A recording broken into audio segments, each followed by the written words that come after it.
60, 63 right now. So Wow, that's perfect. yeah. So who is the department's attorney? Pam Ferguson? Yes, ma'am. Okay. I apologize to you, Jody, going ahead because I don't know anybody or much of anything about the case. I did read reports, but we may be uh, not going as smoothly as Judge Baker, but we'll get through it. No worries. I'm going to start pulling people in if you're ready. I'm ready. Hello, Ms. Ferguson. I believe you're the attorney for representing the department today. Yes, Your Honor. It's good to meet you. Nice to meet you too. I was saying I apologize ahead of time because I don't know anybody, so you'll have to help me. I'll count on you to help me get through this. And Your Honor, I wanted to ask you because I've never been in your court before. Do you prefer we in this court we normally just like do like a semicircle of justice, kind of give the report, and everybody kind of pitches in. Are you okay with that, or do you want it more I'm formal? okay with that. Whatever's comfortable. Okay. A lot of times in my court, I used to be really familiar with the cases, so I would kind of take the lead sometimes. But since I don't, I'm not. I did read the reports on these cases beforehand, but that sounds perfect to me. I'll just proceed how you normally do, and I'll chime in if I have questions or something. So Okay. Thank you, Your Honor. thank you. It looks like I have everybody but Miss Grant.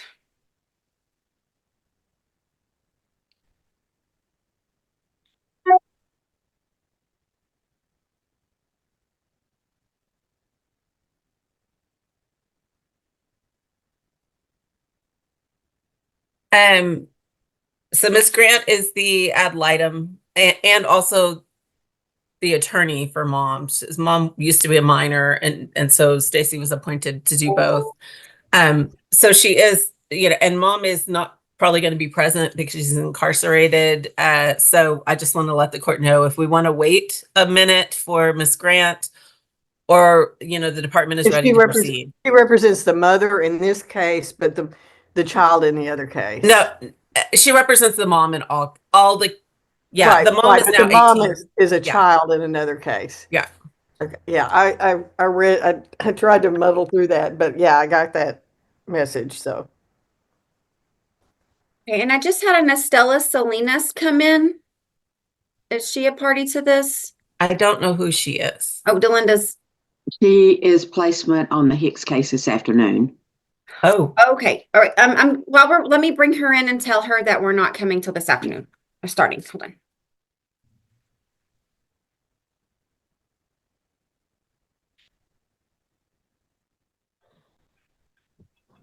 does anybody have a way to contact Miss Grant and see if she's on her way or?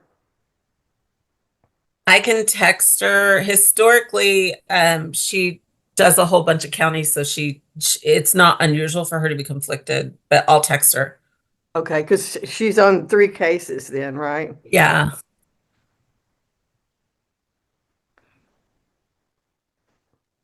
Okay, there she is. So are we ready to get started then? Yes, Your Honor. Are you ready, Miss Goodman? I'm ready, Judge. This is a case out of Bailey County. It's set for a permanency review before a final order. I'm visiting Judge Kathy Morris, standing in today via Zoom for Judge Baker, and I would like all parties to please identify themselves for the record and announce ready or whatever your announcement is, and we'll start with Ms. Ferguson. Pamela Ferguson, Regional Attorney representing the Texas Department of Family and Protective Services. I'm present today on the 10564 Castro case with caseworker Becky, or permanency specialist Becky Hernandez, and supervisor Dakota Miller, both from St. Francis Ministries, and we are ready. Okay, thank you. Monica Olivas and Beverly Schulte from CASA. Ready and present. Present and ready, sorry. Okay, thank you. Stacy Grant on behalf of Encarnacion Castro in all matters. Jim Right. Shaw representing the father.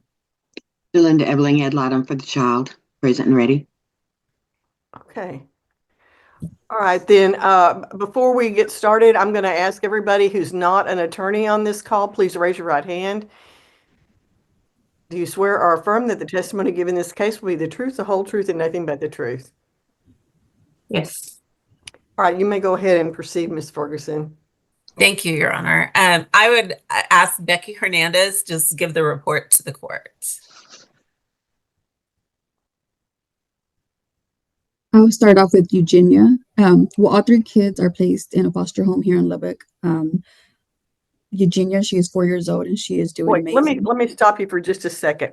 So I forgot, we want to do these first two together. Is that correct? So let me just correct that on the record that I'm also calling cause number 10. That's also set for a permanency hearing before a final order. And we're calling these together because they're related and have similar issues. So Thank you, Your I'd Honor. like you to correct that. Go ahead, Ms. Hernandez. Yes, so Eugenia, she's 4 years old. She is placed in that foster home with her two brothers. She is doing amazing, Judge. She just started gymnastics that she attends every Monday. And she loves it. She loves learning how to do cartwheels, back rows, front rows. But she is in pre-K, but she will be attending kindergarten this following year.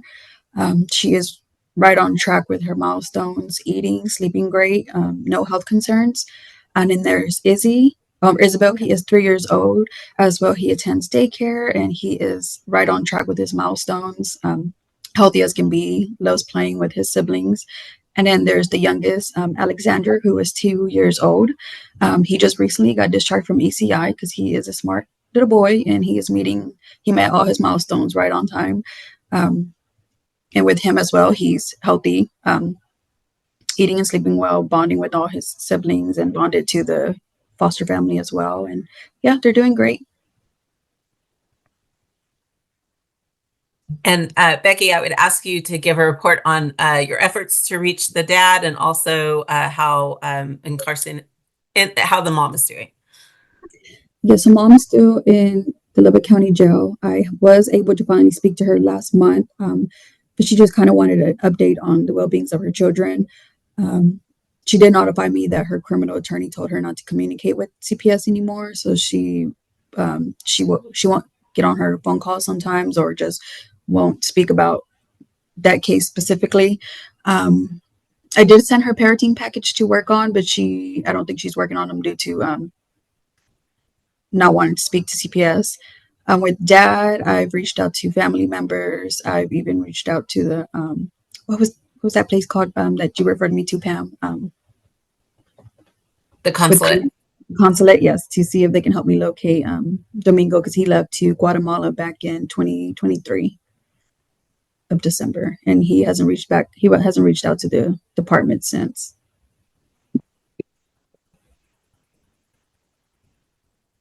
Okay, thank you. I pass the witness if anybody has any questions. All right, Mr. Shaw, do you have any questions? No, Your Honor. How about Ms. Grant? No questions, Your Honor. Ms. Eberling? No questions, Your Honor. Would anyone like at this time to make a report to the court? I will start with Ms. Eberling as the attorney ad litem for the children. Anything you would like to report? No, Your Honor. These children, the oldest two have been in this placement for quite some time. Alexander was added when he was removed. This placement is fabulous. They are a long-term prospective adoptive placement. They treat the children very, very well, as if they were their own. I have no concerns at all. Okay, so you believe that this placement is appropriate, meeting the children's needs, and is in the best interest of the children to continue that placement? Absolutely. Okay. What about CASA? Do you all have a report, either one of you? I think the kids are doing great in their placement. That family has just taken them in, not just the parents, but the extended family. They love these children very much, and it's quite obvious to see when you're around them that these children are cared for and loved very much. And I'm so glad that the children can be together. They have really bonded well, and they are just a typical little family, and we're very pleased. What is the permanency goal for these children? Your Honor, the permanency goal is at this time is termination and potential adoption with the family that they've been with. And I did also want to let the parties know that since we have had so much trouble getting in touch with Ms. Castro, that we will be sending her letters, but we will also be sending those letters to Ms. Grant as well. Ms. Grant, if you have any way to get them to her, because she isn't responding to the department, but we do need to continue to offer her services. So we will be sending them to her criminal attorney, to Ms. Grant, and to her in jail, and hopefully get a response. Okay, and I noticed that the case is set for hearing, or both cases are set for hearings on May 14th at 9 o'clock. Do you all expect, well, I would just ask, do you normally request that cases go to mediation prior to trial if there's no obvious agreement? That's what our practice is, but my point is just to ask if you think that it'll be ready for the trial on that day.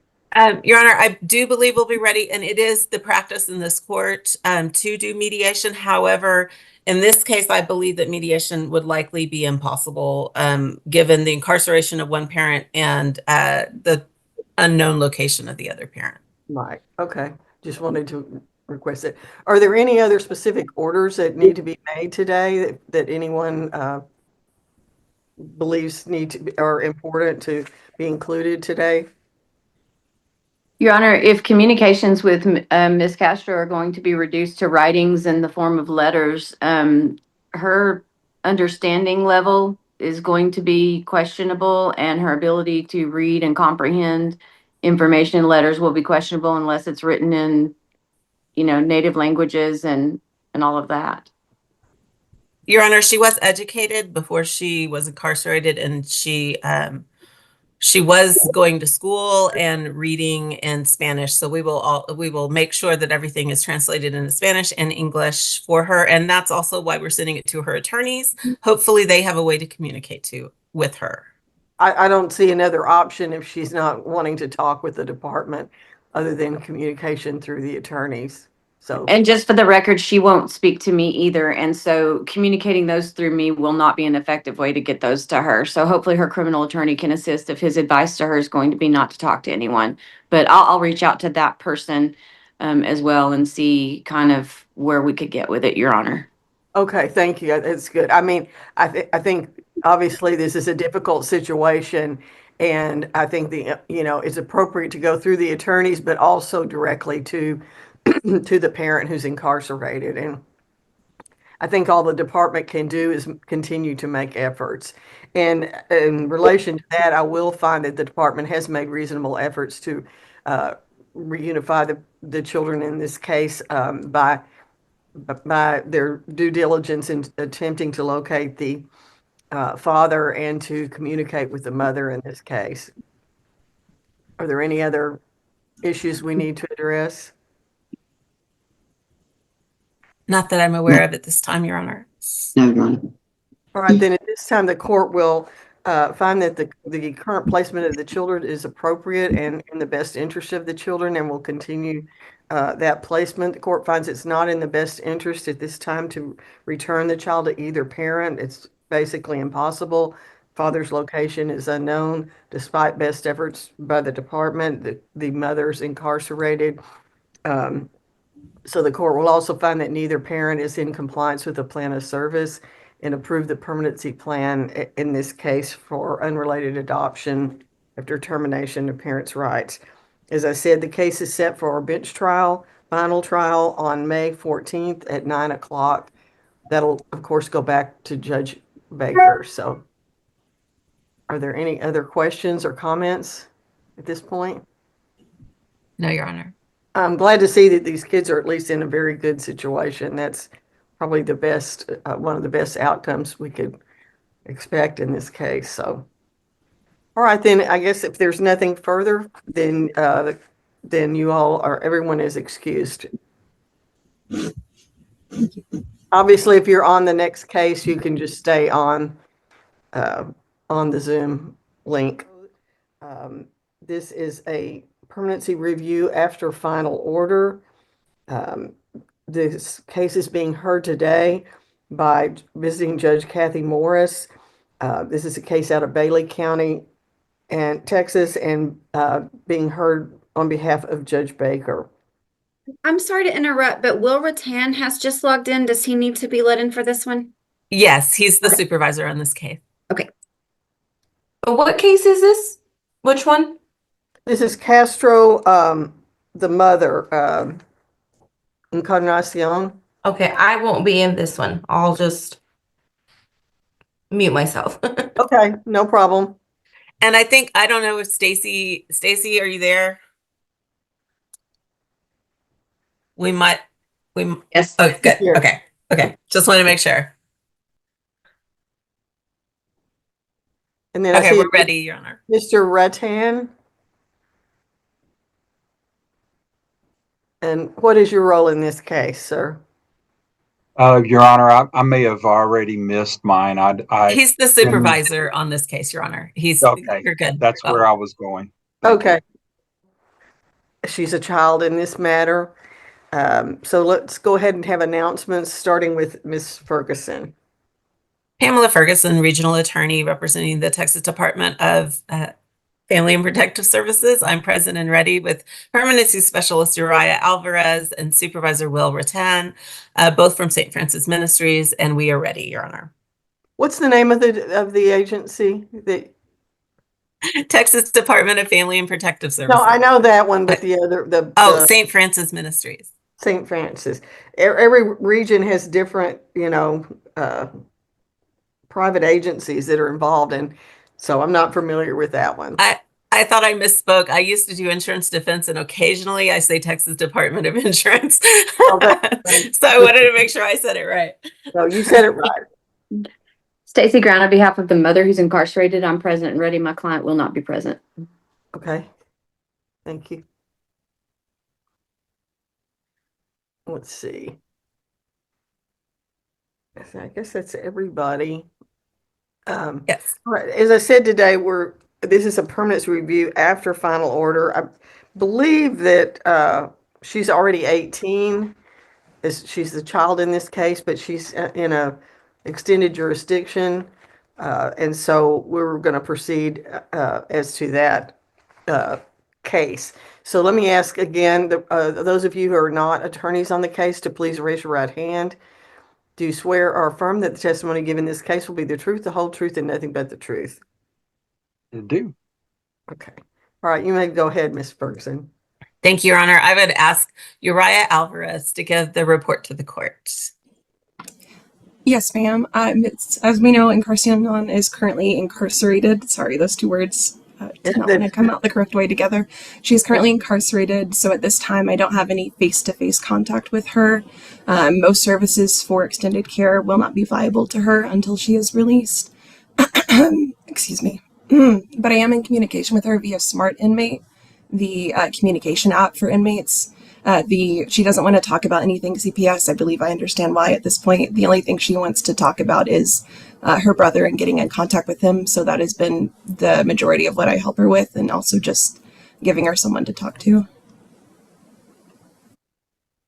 Do we have any idea how long she'll be incarcerated? I don't know what the charges against her are, but we have any information on that? Your Honor, she was charged with injury to a child due to a burn that Alexander received around the time that he was removed from her care.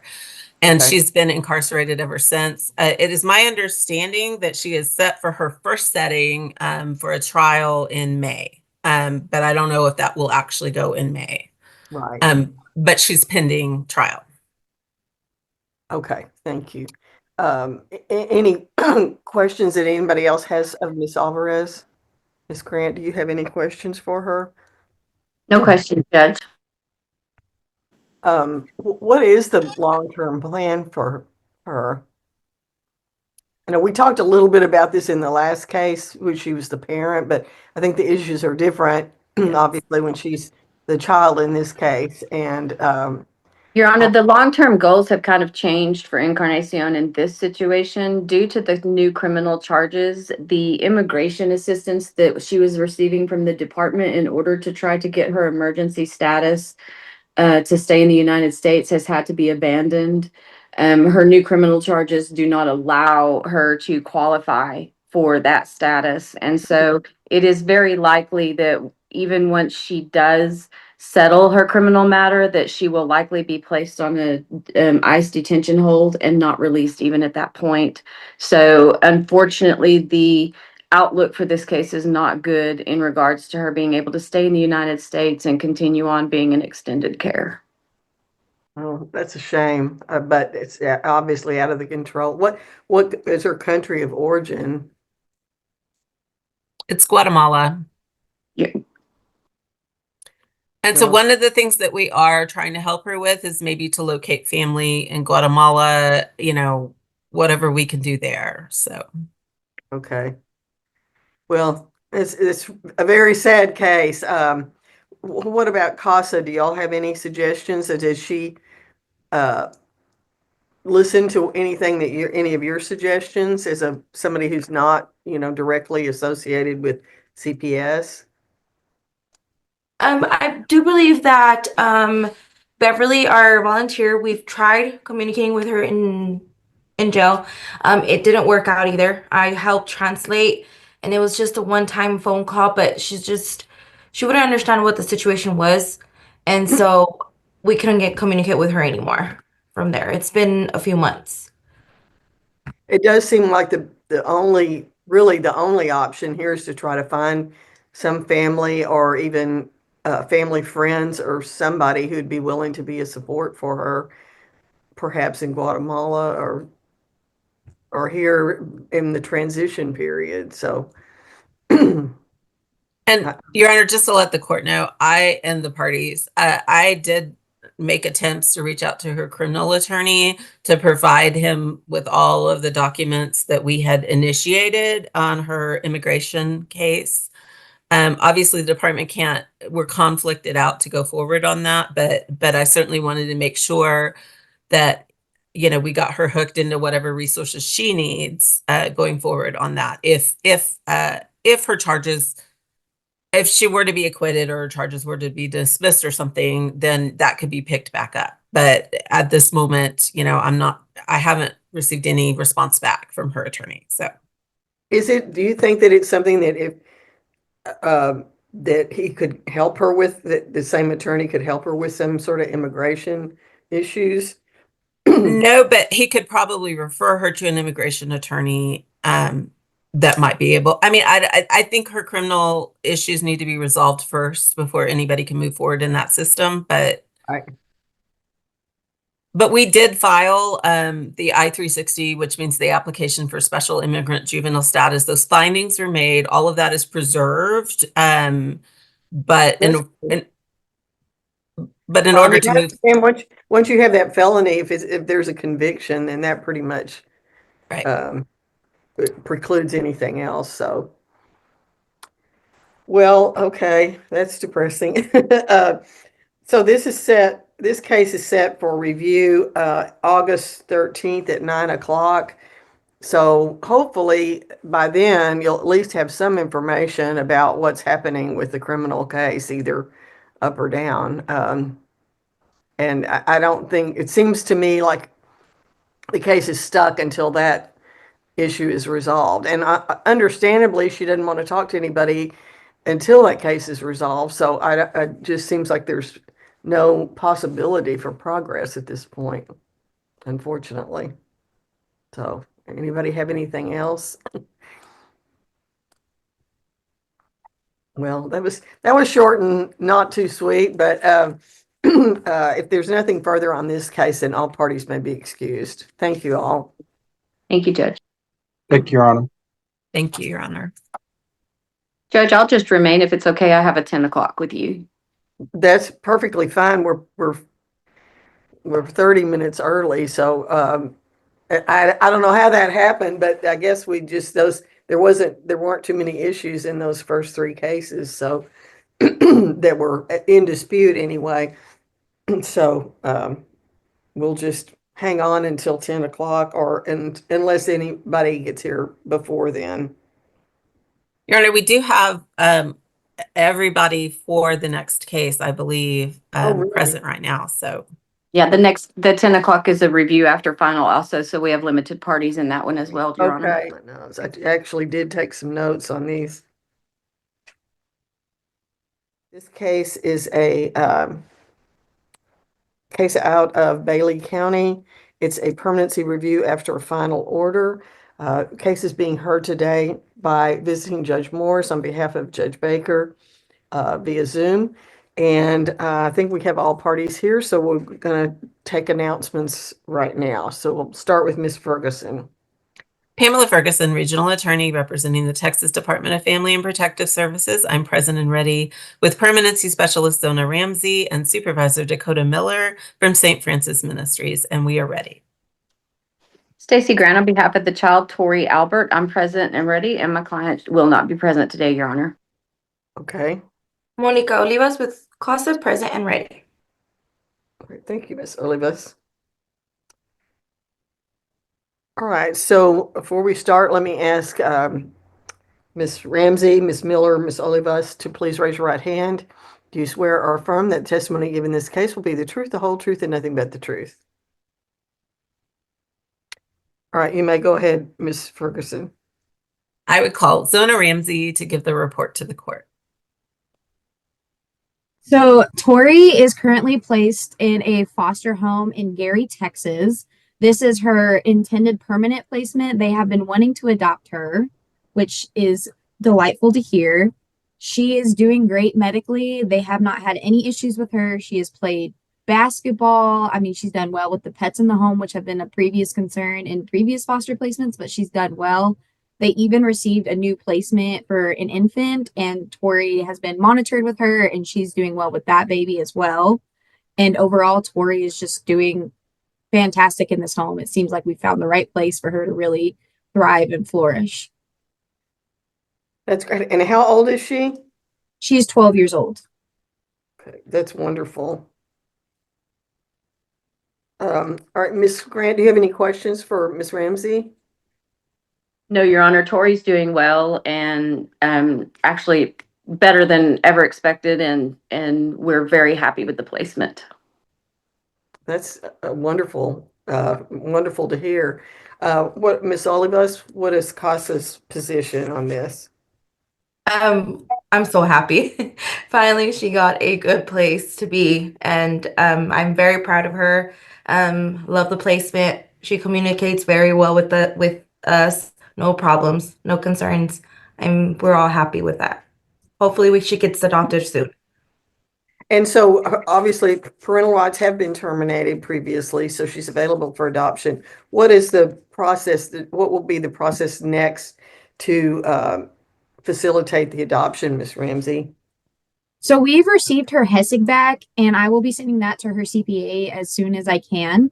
However, we're just waiting on the subsidy packet back from the placement, as well as them hiring an adoption attorney, and then just moving forward that way. It's just a lot of paperwork moving around at this point.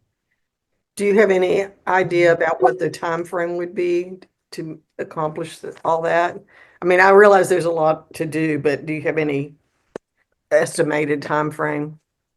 I mean, we just don't. We haven't received her updated redacted file back yet. That is one of the paperwork, like one of the things that is absolutely necessary for the adoption.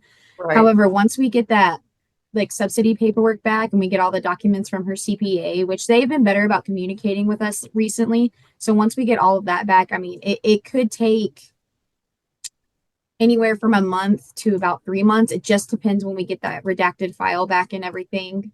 So it's just about getting all that paperwork in and getting it back and submitted. Do you foresee any other barriers to the adoption other than just the regular paperwork that is required? I mean, I really don't. I think Tori has done so well in the home that I just think it's just about that paperwork. How long has she been in this particular home? In April, it'll have been a year. Okay, that's great, because obviously that's given them plenty of time to get to know each other and get adjusted. So, all right, are there any other updates or any additional orders that you would request today? Not at this time, Your Honor. If the redacted file takes another month or so and it's still not back, we might be presenting the court with a request for an expedited order for that. But at this time, we made the request and we're going to let them try to fulfill that. Okay, that sounds good. And it looks like the next hearing is scheduled for August 13th at 9 o'clock. I don't know how Judge Baker does it, but the way my court always did it is if it's ready for adoption prior to then it could, obviously the adoption attorney could file something to have it set prior to that date, and that date could be vacated, but otherwise we save that date. All right, anything else? All right, Nothing then, further. this time the court will find that the current placement of the child is appropriate and meeting all her needs, and it is in the best interest of the child to remain in that placement. The court finds that the department has made reasonable efforts to finalize the permanency goal, which in this case is unrelated adoption. Parents' rights have been terminated, and the department is facilitating all procedures in order to finalize her adoption with the current placement. Again, the next hearing is August 13th at 9 o'clock. And let's see if there's anything. Were there any other findings I need to make that I forgot? Okay. I don't think so. All right. This is a happy ending one. I like these. This is really good. That's especially for a 12-year-old. I always think they're at the point where it's going to become really critical for them to have a permanent placement. So, all right, then if there's nothing further, then all parties may be excused. Good work, you guys. Thank you, Judge. Thank you, Bye. Judge. Thank you. And we have one more for the morning at 10:30. So I don't know. Let's see who's on that one. I don't know if Delinda is in. On that one, we don't have CASA. We just need Delinda. Everybody for the department is here. And Okay. Judge, the child was logged in, Oh, but I did send her a message that we weren't getting started until 10:30. okay. So I told her to Okay. log back in closer. I didn't see Delinda, so I didn't think No that problem. starting till then. Okay. Sorry. Well, we could just wait till 10:30 and hear that one. Do you foresee, Ms. Ferguson, any issues on this? I know that this one case is set for this afternoon, is set for a final trial. Is that, let's see. Are there any disputed issues in that case? Your Honor, we have an MSA. So basically, the kids have been reunified with one parent, with Okay. mom, and we have a MSA between her and one father. We just need to address all the issues on the other father for possessory kind of and child support. Okay. So we may need like a slight, some testimony, but for the most part, we have an Fine. agreement. I just kind of wanted to be prepared. So. Sorry, I just wanted to let you know. No, that's good. Well, I guess we can just wait till 10:30. I'm going to take a quick break, but I'll come back if we're ready before 10:30. I can do that too. So let me just take myself out here for a second. Thank you, Your Honor. And I'm going to go off video until 10:30. Okay. If that's okay. Thanks. Yes, that's good.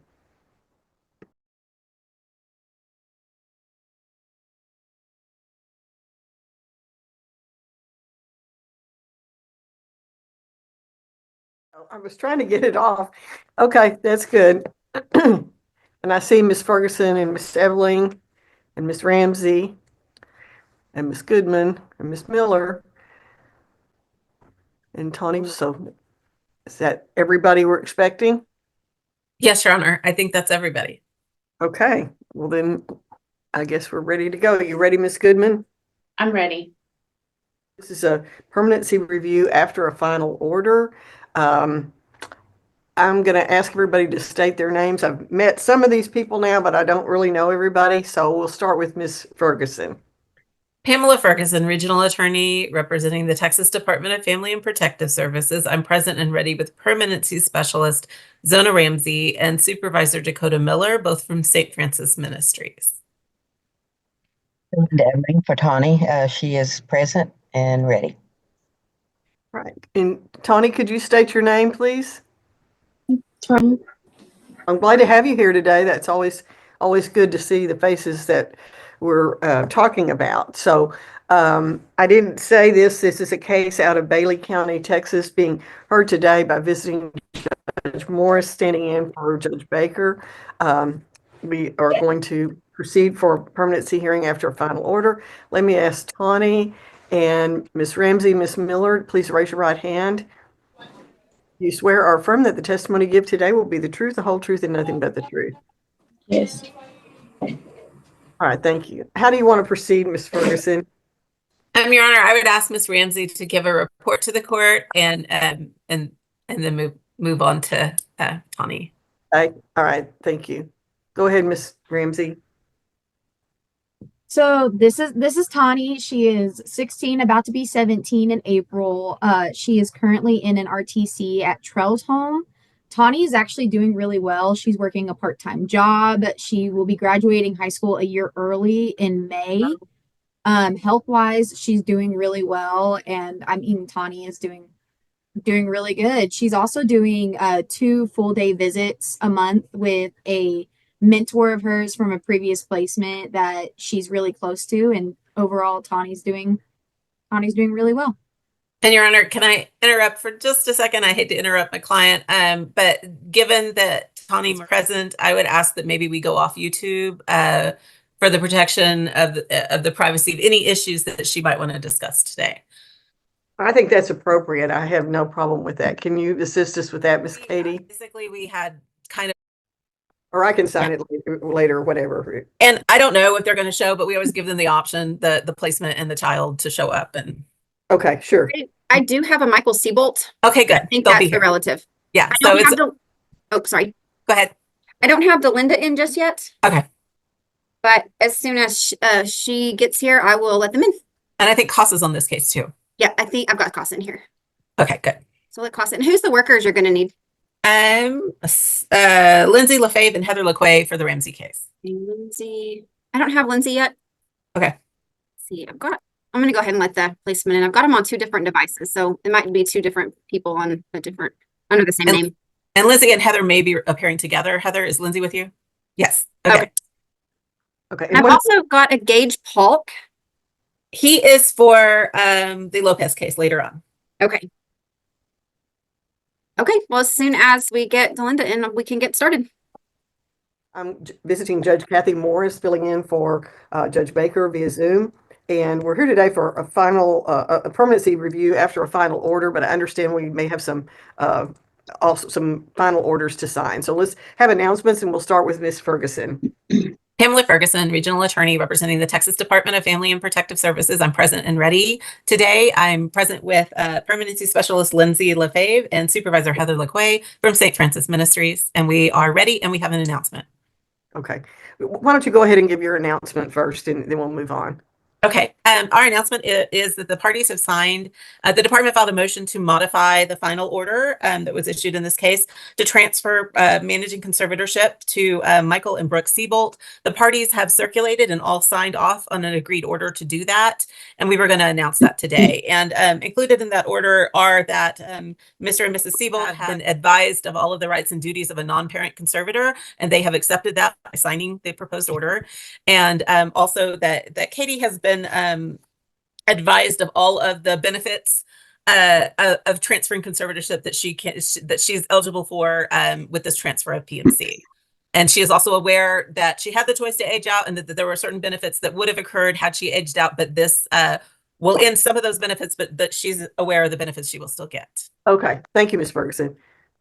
All right. Ms. Ebling? Yes, Delinda Ebling, attorney ad litem. Okay. And Mr. Siebolt, would you state your name again for the record? Michael Siebolt. Okay. And would you get the people there who are with you to also announce their names? Sure. Brooke Siebolt. Katie Rand. All right. Thank you. And then we do also have somebody from CASA. Would you go ahead and state your name, please? Shelby Stashy with CASA. All right, and then we have Ms. McQuay and Ms. LeFave also. So before we go further, I'm going to ask everyone on this call who is not a lawyer, and that would include all the Seabolts and Katie, please raise your right hand. Do you swear or affirm that the testimony given in this case will be the truth, the whole truth, and nothing but the truth? Yes. All right. All right, you may proceed, Ms. Ferguson. Thank you, Your Honor. I would just ask Lindsay LaFave, who's been the caseworker for some time on this case, to kind of give us an update. And, we went ahead and set this case for some closure. So I'm going to turn it over to Lindsay. All right. Tell me what's going on in the case, Lindsay. Katie's doing well in placement. She is happy there. She says she's safe. She's been there a little bit more than 6 months. She recently got braces, and I did send over her birth certificate, which I hope they already got. Oh. Not yet. Is this a relative placement? Yes. Yes, Katie's it's a relative. Well, I'm asking Ms. LaFave right now, and I'll get to you in just a minute, Mr. Seabolt. Thank you. Yeah, she's placed with the maternal uncle. Okay. Thank you. Any other questions for Ms. LaFave? No, Your Honor, I think we are just ready to move forward with the parties' agreed order, and we'll be presenting that to the court. All right. Does anybody object to Ms. Ferguson presenting that agreed order at this time? No, Your Honor. Okay. All right. Go ahead, Ms. Ferguson. Your Honor, I believe that that's all the department has. Okay. And let me just ask then, Ms. Ebeling, have you reviewed the order? Yes, Your Honor. I reviewed it and signed it. This is Katie's wish, and I'm glad that she will at least have her college benefits. So on behalf of her as her attorney ad litem, you believe this is in her best interest and is also consistent with her desires and wishes?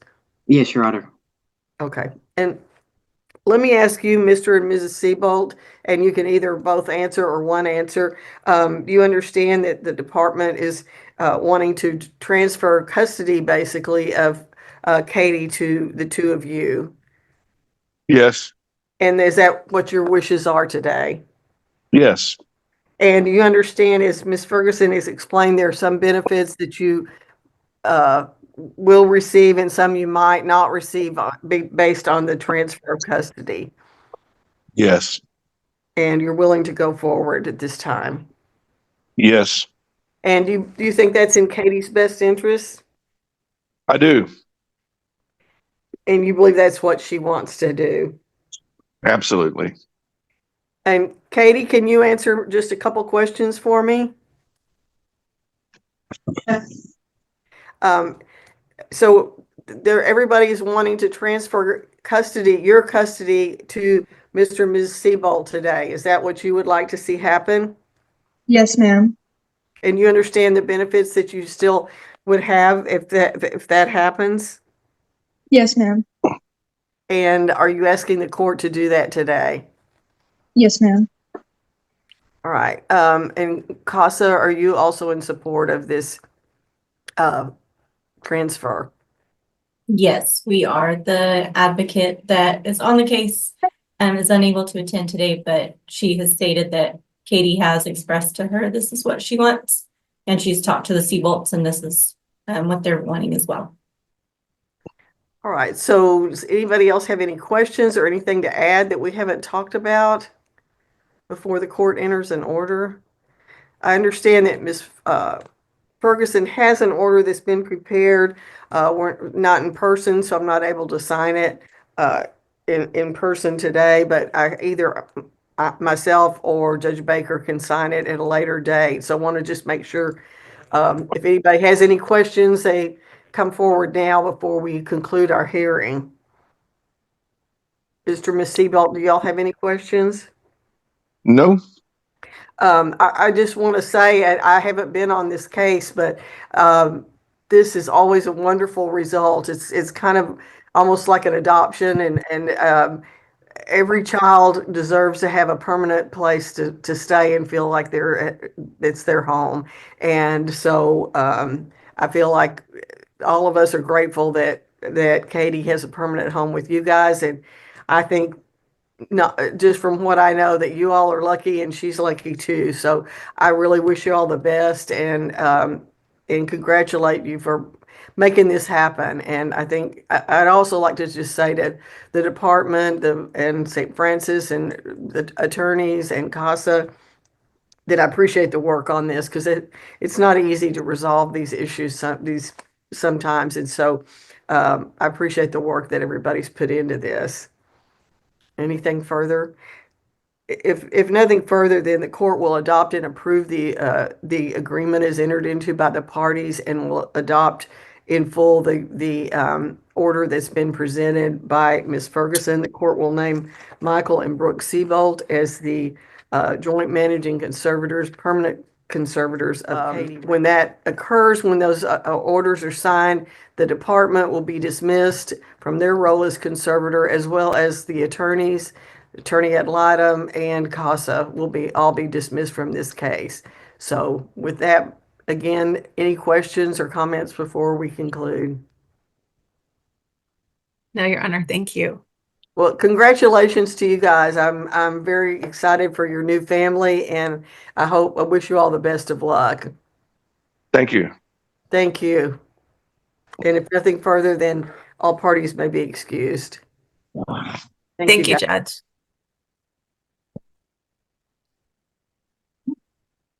Yeah, they don't take long.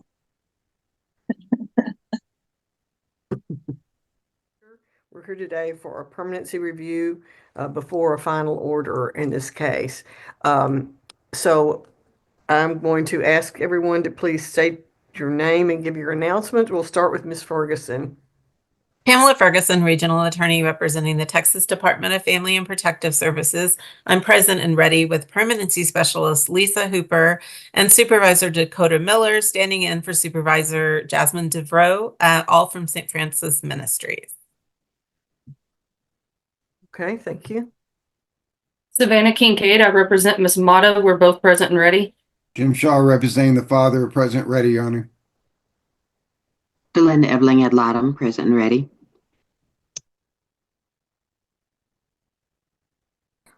Did we get everybody? All right, I see both parents are are on the call as well. So before we go to testimony, I'm going to ask each of you on this call, including the parents and the caseworkers who are not attorneys in this case, please raise your right hand. Do you swear or affirm that the testimony given in this case will be the truth, the whole truth, and nothing but the truth? I do. All right. All right, you may proceed, Ms. Ferguson. Your Honor, I would call on Lisa Hooper to give the report to the court. Okay. Go ahead, Ms. Hooper. Since the court report was done a couple of weeks ago, I spoke with James and Maricela on Monday. They stated that they had started intensive outpatient therapy at Grace Manor in Lubbock. I called Grace Manor to confirm. They confirmed that Maricela had signed up and had started on Monday the 10th, but James had not done his intake yet, so he was not officially in it. He had come with Maricela to the classes that she had gone to, but he was not signed up officially yet. So I asked them Monday if they would go drug test Tuesday morning, and then I would meet with them Tuesday afternoon. So they said they would. I met with them 2:00 yesterday afternoon at their home in Florida. I asked Maricela if she had gone to test, and she said no, that she had just gotten back. And then James said he had not, he was about to lose his job, so he had not gone to test. So I talked to them that, we had court today that needed to be done, and they had until 4:30 yesterday afternoon to get to the facility in Lubbock to test. And neither one of them went. Maricela, in her intensive outpatient, she said she is going to go Monday, Wednesday, and Friday, 9 a.m. to 12 p.m. And like I said, she signed up on the 10th, which was Monday. She states that she is planning on starting nursing school The first 2 weeks will be online. After that, she will go to Riadosa to the school for about 3 months. I asked her how she was going to do that and do the intensive outpatient at the same time. And she said she would come back for that and then she could do some schooling online. But that was her plan at this point. So they are living in the same home they've been living in throughout the case. So they do have home. I spoke with the counselor Monday, and she said she did recommend them to be at least in outpatient therapy. She said they need inpatient, but if they won't do that, I would suggest at least the intensive outpatient therapy. So I believe that is what Maricela has signed up for. I think that's all the information I have on the parents. The boys. And would you characterize them as being in compliance or not in compliance with their family plan of service? Not in compliance. Okay, thank you. So go ahead. The boys are both placed with different aunts. Trip is with Estella Salinas, and Jesse is with Ophelia McCowan.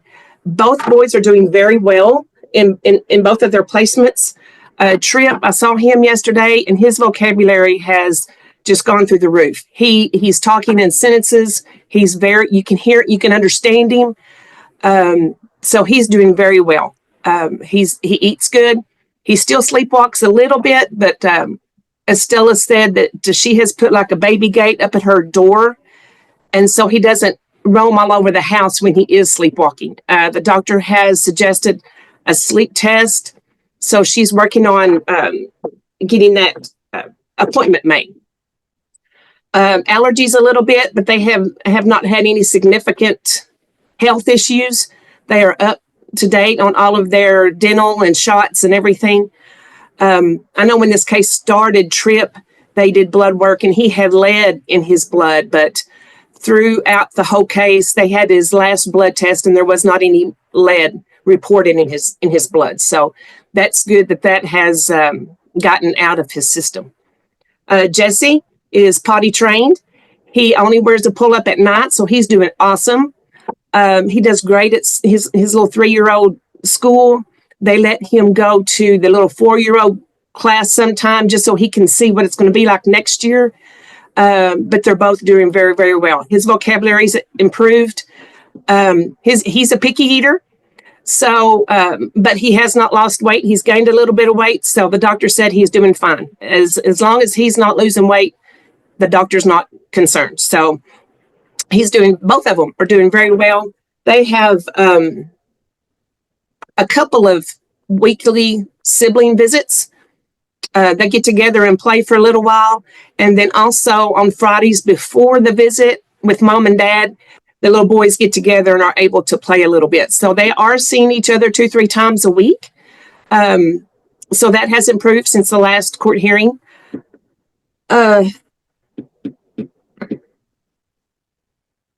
can't think of anything else really that the boys, they're both doing so well. They've improved a lot with Jesse being potty trained now. Excuse me.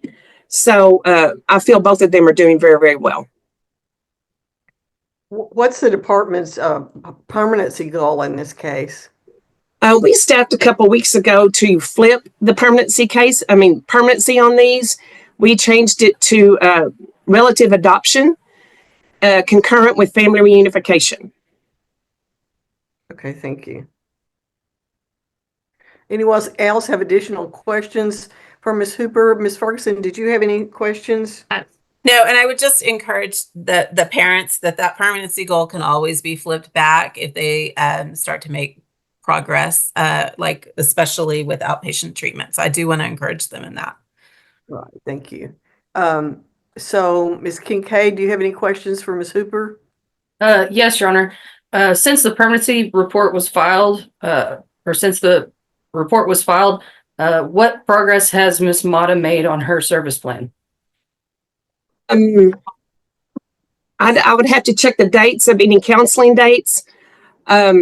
She did not go to her drug testing yesterday like she was asked. So I can't say she's made any more advancement on her service plan.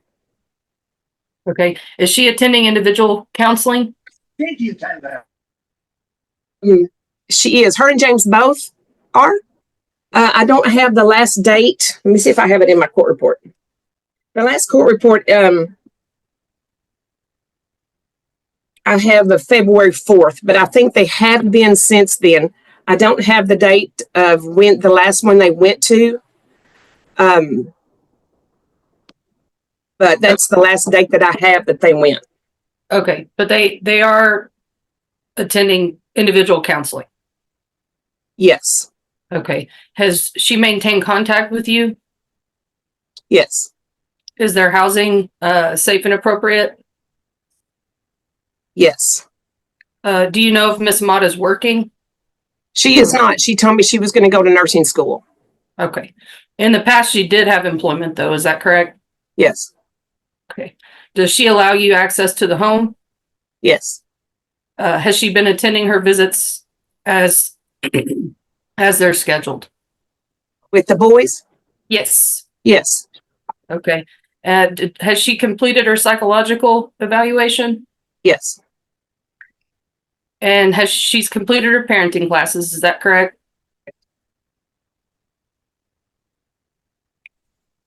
Oh, did you hear me? You may have cut out. Oh yeah, I said correct. Okay, thank you. I may have lost signal there for a second. And she's completed her OSAR, is that correct? Correct. Okay. Well, they completed it, I believe, but we have had very, very bad luck getting information to the OSAR people, and getting information back from the OSAR people. So I believe she did complete it, but I don't know if they've had a change of staff at the OSAR, but getting them to answer emails is almost impossible. So we are struggling with that. I think that this isn't the only case where we're struggling with that. Oh no, it's all of them. Mm-hmm. And since the last hearing, has she been arrested for any new criminal activity? Not to my knowledge, no. Okay. So far as services that she's been asked to work have either been completed or are currently in process. Is that correct? I don't know if you would call the non-compliance on the drug test in progress, since they didn't go drug test yesterday. I'm not sure the exact verb would be for that. Okay. I'll pass the witness. Mr. Shaw? No questions, Your Honor. Ms. Eberling? Thank you, Your Honor.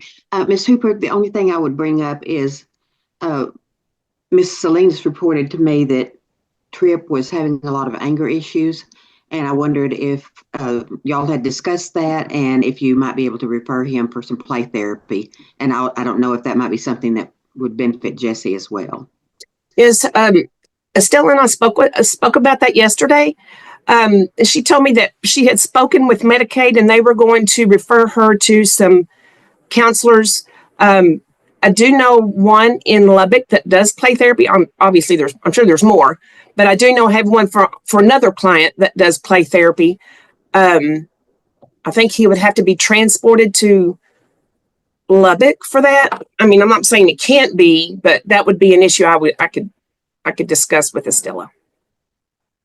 Are there any therapists that would offer that in Plainview, since that would probably be a little bit closer? I have not found one. I'm having a hard time finding counselors at all in Plainview. Okay. So I have not found one with play that's contracted with St. Francis. Okay. Thank you. That's all I had, Your Honor. Let me just ask you, I'm assuming that drug usage has been an issue in this case, in the history of this case. Is that correct? Yes, ma'am. And you indicated that the mother has just signed up for the outpatient and the father has not started it yet. Is that a major concern in terms of considering progress on this case? Yes, very major concern. Okay, so would you say, and I'll just say that it seems to me that getting that drug treatment would be of significant concern and priority going forward. Is that a fair statement? Absolutely. When I spoke with James yesterday, I believe he said that he thought it was a 14-week program. If they decide to stay in it that long, I believe it was 14 that he said. But yes, it's a huge concern for us. Okay, thank you. All right, anything else from you, Ms. Ferguson, or any statements or reports from any of the lawyers? Your Honor, I have one more question I forgot to ask. Sure. When was the last date of the hair follicle for Miss Mata? The last hair strand was in February. Okay. Have you gotten the results back? I have. It was positive. I can tell you exactly the numbers. No, I'm not. If you'll just send it to me, I've never seen it Absolutely. on file, so I don't know. I'm kind of flying blind a little bit. Okay, absolutely. I can send those to you. Thank you. Judge, on behalf of my client, did you ask if we had a statement? Yes, go ahead, Mr. Shaw.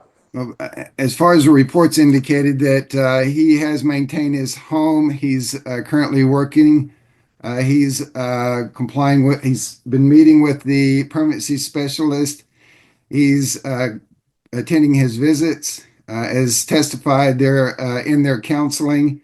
He has also completed his psychological evaluation. He is in that drug treatment. I don't know why they don't have the paperwork. He's going to the classes. I don't know why they don't have him signed up also.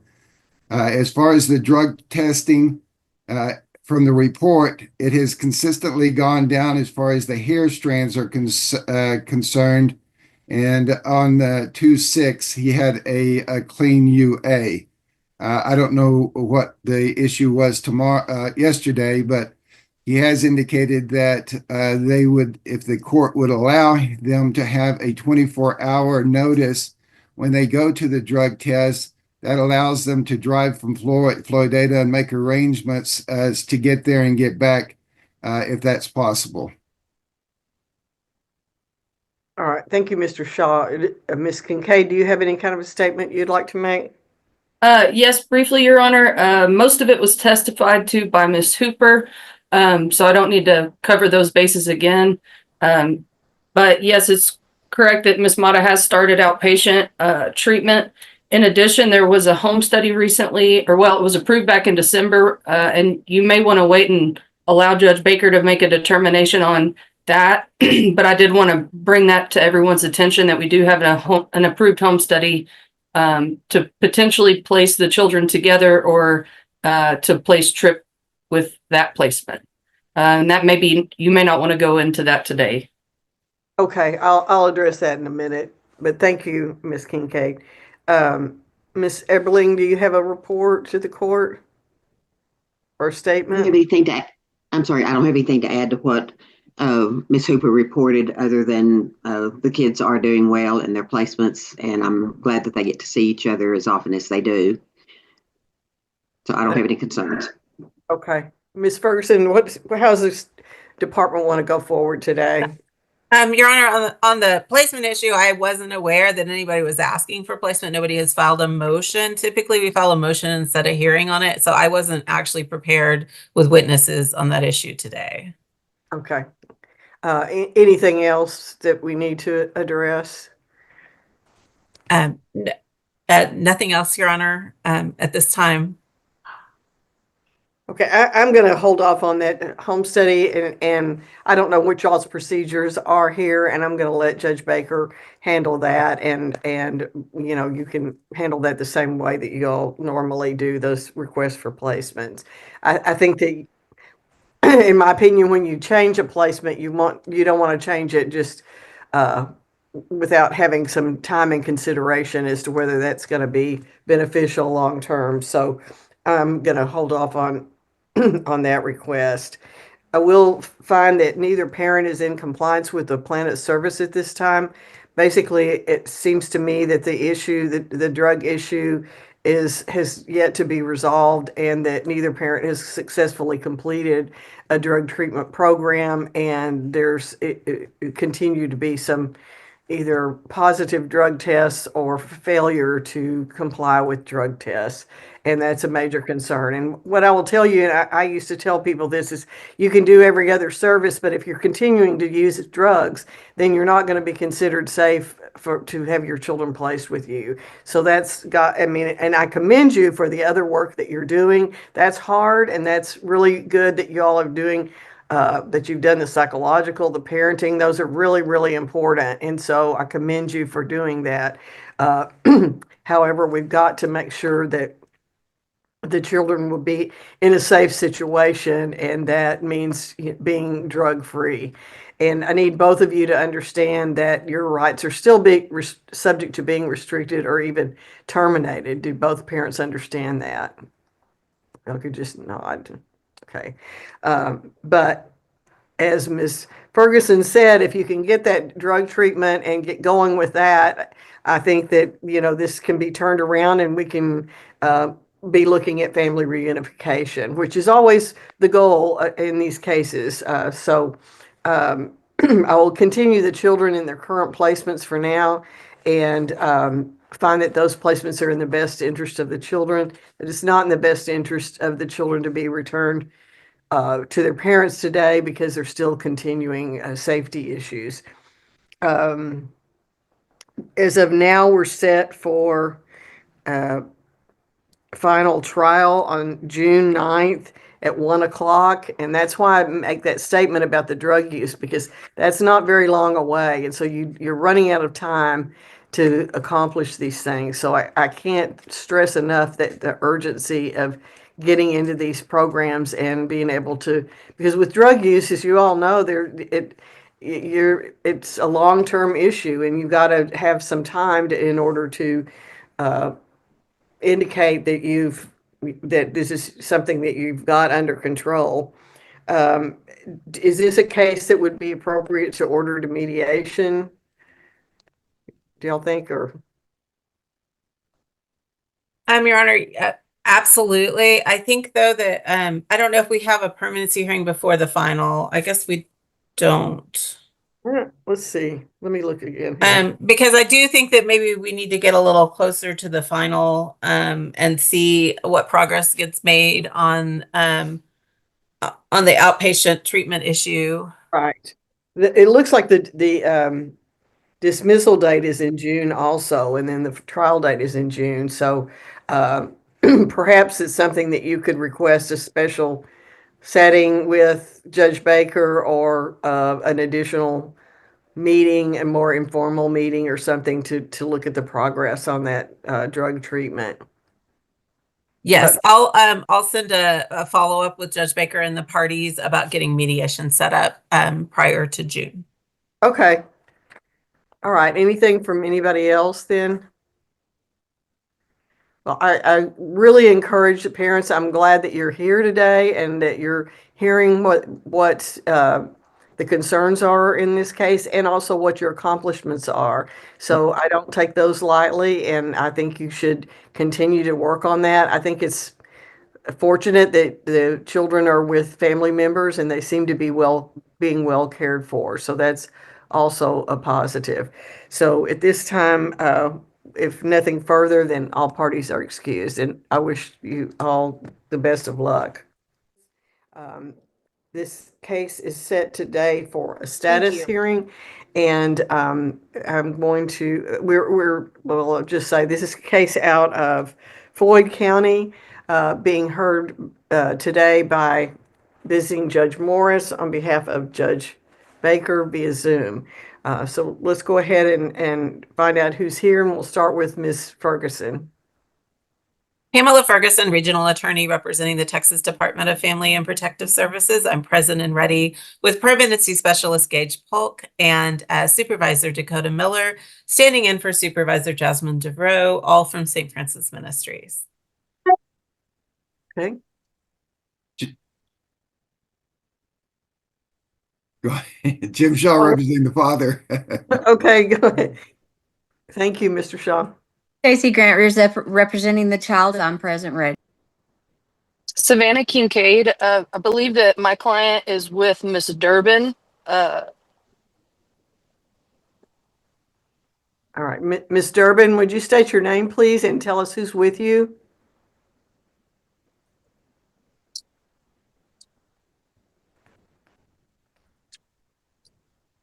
Well, she shows to be on the call, but she's not answering, so I don't know if she can hear or not. I know that in the last hearing, they were able to appear and were able to communicate with us. So hopefully they can get that worked out. That's a caseworker. Miss Durbin is a caseworker for my client. Okay. And your client is the Mom, Miss Maldonado. okay. I am texting Miss Durbin to see if she is able to hear us. I should be able to get a response here soon. Okay, thank you, Mr. Prock. She gets on, we'll address that. So, Ms. Sapien? Thank you, Judge Bailey Sapien, guardian ad litem for respondent mother, and I'm ready, Judge. All right, so I'm just gonna, well, let me start by asking Ms. Miller and Mr. Polk to please raise your right hand. Do you swear or affirm that testimony given in this case will be the truth, the whole truth, and nothing but the truth? Yes, ma'am. Why don't you go ahead and proceed, Ms. Ferguson, and then if Ms. Durbin gets on with the mother, we'll bring them in. Thank you, Your Honor. I would ask Gage Polk to give the report to the court. Yes, ma'am. I did just get a text from Miss Durbin. She said that they can hear, and she is with Miss Brenda. Okay, that's good. So go ahead and make your report. Yes, ma'am. So starting with Eduardo, he is a 14-year-old male. He is currently at Lockney High School. I met with his placement on Monday. He said that he had gone to a men's conference with the church here recently, and he had a lot of fun. She also said that he spends time with his friends a lot. They do talk on the phone. He likes to play basketball with his friends. He is in track and field currently. He runs the 200 meter, the 400 meter, and the relay, I believe. Oh. And he won first place and third place in, I'm not sure which, but in several of those competitions. Is that a relative placement? Yes, ma'am, it is. He's placed with his cousin, Lori Garcia, I believe. Okay. All right, go ahead. Thank you. So he's doing really well in placement. He does have a diagnosis of IDD, but whenever I spoke with him a while back, he said that he had bombed that test just because he was told to. Now he is getting reevaluated so that we can see whether or not he does have that IDD. But he's a very smart, capable young man. And then moving on to the family plan. So Miss Maldonado, we're asking that she maintain housing, maintain a stable income. She does live in the original home where the removal took place. Her boyfriend has moved out due to the domestic violence. She does have stable income. She does receive Social Security disability for her IDD. We have asked that she refrain from criminal activity. At this time, there are no new charges provided to us. We ask that she participate in random drug testing. Because she doesn't drive, I'm having to coordinate with Miss Durbin on whether on when we can drug test, but Miss Durbin's schedule might conflict, so I'm having to figure out a way to do a random drug test without tipping off Miss Maldonado that it's coming, as well as work with Miss Durbin. So I have not sent her to drug test at this time. If she is positive, we would ask that she do an OSAR. Ms. Maldonado has been asked to participate in individual counseling with Robert Moreno. She has spoken with Mr. Moreno. I spoke with her on Monday, and she had already gone to at least the intake appointment with him on Monday. And so she's doing really good there. Visitation. Right now, Judge Baker has asked that visitation be not, at this time, she doesn't recommend visitation until both Eduardo's counselor and Miss Maldonado's counselor to make recommendations that they can do family therapy. We've also asked that Miss Maldonado participate in women's group with Holly Waddell. She has started setting that up. I believe that the soonest she can get in is in April. So we're just waiting on that for that group. We have asked that she participate in psychological evaluation. She does see her psychiatrist. I believe she said that she has an appointment with him in April, sometime in April. I'd have to look at my notes to be sure of the exact date. But she is doing that, and she is taking her meds regularly, is what she's provided to us. She has maintained contact with me. I usually go through Mr. Urban, ask when we can all meet together, and then we coordinate that time so that we can meet. And she also does stay in contact with Mr. Urban pretty regularly. She's my main point of contact for getting a hold of Miss Maldonado. Now, Gregorio Diaz Lopez, unfortunately, we haven't been able to find him. I have spoken with the consulate. I have tried speaking with USCIS, but due to him having been deported years ago, the records just aren't there. I haven't been able to get a hold of anyone. What we are asking of Mr. Diaz Lopez is to maintain a clean, safe, stable house. We aren't sure where he's at, so we can't verify if he is. Maintain employment. Again, can't find him. We aren't sure if he is. Refrain from criminal activity. We don't have any information on Mr. Diaz, so we can't run a background check to see if he does have any criminal. Participate in random drug testing. Again, we're not able to see if he is using or not, so we are still looking for him there. We would like to see him, if found, be referred to individual counseling.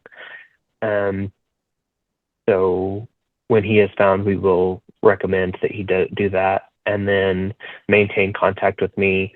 Unfortunately, again, we haven't been able to find him to let him know that he does have a child in CPS care.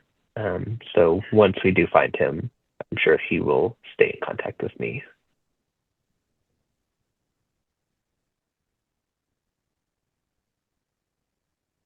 Okay, anybody else have other questions for Mr. Hall? I have a couple, Judge, if you don't mind. Sure, go ahead, Ms. Grant. Mr. Polk, what specific domestic violence services are being requested? That women's group, it is for domestic violence, and we are asking that Ms. Maldonado participate in that weekly. And I read in the report that, I apologize for the barking, I'm working from home, Judge. FedEx is here. I read in the, every Zoom hearing, there's always every Zoom, they always come. I read in the report that she had not been following her plan of service for treating her mental health issues. Do you know if that has improved since the original hearing? I spoke with her Monday. She appeared a little bit more clear-headed than last time I'd seen her. She seems to be doing very well with that. She says that she's taking her meds. Now, I can't verify that one way or the other, but she did have a half-empty pill bottle whenever I did speak with her Monday. Okay, and you were able to observe that medication, and we do know at least it's been filled and some has been taken. So that's an improvement from when we started, correct? Yes, ma'am. And we do have, since February, we have received an approved home study for the cousin Lori where Eduardo's placed, and that's all squared away, correct? Yes, ma'am, that's correct. And Eduardo does not want to do visitation right now. Am I correct about that? Yes, ma'am. Last time I spoke to him, I haven't seen him this month, but last time I spoke to him last month, he didn't want to do visitation. So Miss Maldonado asked if she could write letters, which I needed to ask the judge, but I said yes tentatively, and that we would give it to the counselor to recommend whether or not he see those. And that's what he had indicated to me. So are we asking the judge today that to order that any communications from the mother be in the written form and put through the therapist for presentation to the child? Yes, Your Honor, we would request that. Sorry about that. That was probably a better question for your attorney, Mr. Polk. I apologize. And then as far as Eduardo goes, is he taking any psychotropic medications or other medications that the court needs to be aware of today? At this time, I don't believe so. Let me check my court report right quick. I believe he's taking medication for his allergies, and that's about it. But I didn't see in his med review that he was. It looks like he's taking sertrazine, fluticasone, and that's about it. So that's basically Zyrtec and the nose spray for seasonal allergies, correct? Yes, ma'am, I believe so. And then lastly, are we reporting to the judge today that Eduardo's doing extremely well in his current placement and that we want to continue that placement with no moves and that any contact with the parents be done with only approval of the therapist? Yes, ma'am, I believe so, but I'll refer back to Miss Ferguson. That's okay. Yes. Thank you. All right, anyone else have questions for Mr. Polk, Mr. Shaw? No, Your Honor, no questions. Ms. Kincaid? No questions, Your Honor. Ms. Sapien? No questions, Judge. All right, anything else to announce from the department, Ms. Ferguson? No, Your Honor, at this time, we would ask the court to approve the plans of service as they've been reported. All right. And any announcements or reports to the court from any of the attorneys? Ms. Grant, do you have a report? Your Honor, I don't file a written report. We usually give them orally in court here. Oh, okay. And my recommendation is Eduardo is very happy in his current placement. He expresses to me that he feels that he needs a longer break from mom in order to stabilize and feel better about some of the things he observed in the home and some of the issues that he experienced before removal. He was present, Judge, for a lot of the domestic violence situations. He experienced sleep disturbances in the home when he was living there, and so he needs a little more time to stabilize. It's nothing against mom. Eduardo loves his mom, and so I really want to express to mom to keep trying and keep engaging, but that he just needs kind of a little bit longer on a decompression period, and reunification through a therapist is going to be extremely beneficial to this mom and this child. And I think this child will benefit from it greatly. Thank you, Ms. Grant. Anything from anyone else?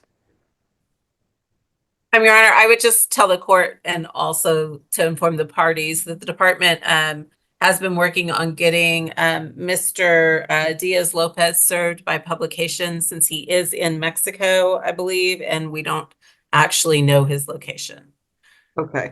We are just assuming that he is in Mexico since he was deported to Mexico some years ago. Okay. Thank you. And obviously the mother has been served and has been appointed attorney and is appearing here in court today. All right. Anything from anybody else then? All right, at this time, then, the court will continue Eduardo in his current placement and find that placement is safe and appropriate and is meeting all of his needs. The court will adopt and approve the family plans of service that have been prepared for both parents. The court will recognize that the department has made and is continuing to make diligent efforts to locate and serve Mr. Lopez and provide him with that copy of that plan of service. The mother has been provided with the plan of service and is aware of the services and in fact has initiated those services. And so I think that's a positive thing. She's already gotten started. So I commend her for that. It's early on in the case. And so it's just important that Ms. Maldonado, that you need to continue working on those services and follow through with those and keep in close touch with Ms. Durbin. I will also order that any future contact between the parents and Eduardo would be made by approval of the therapist, the mother. In fact, I encourage you, Ms. Maldonado, to write letters to your son, and those will be provided to your caseworker, who can provide those to the therapist, who will then make a determination on how to share those with Eduardo. I think it would probably be beneficial for him to hear from you and know that you're still around and still thinking about him, and because obviously he cares about you and just needs some time. And I would, again, if the therapist does recommend visitation, I mean, you can consult with Judge Baker if you need to, but I always said if the therapist recommends family therapy start, I think then that's a good thing to go ahead and start. So let's see. Was there anything else? I approve this service plan, and and I will find that also that the department has made reasonable efforts to prevent removal and to provide services to the parents. That it's not safe to be returned for the child to be returned to either parent at this time until services can be put in place. And let's see.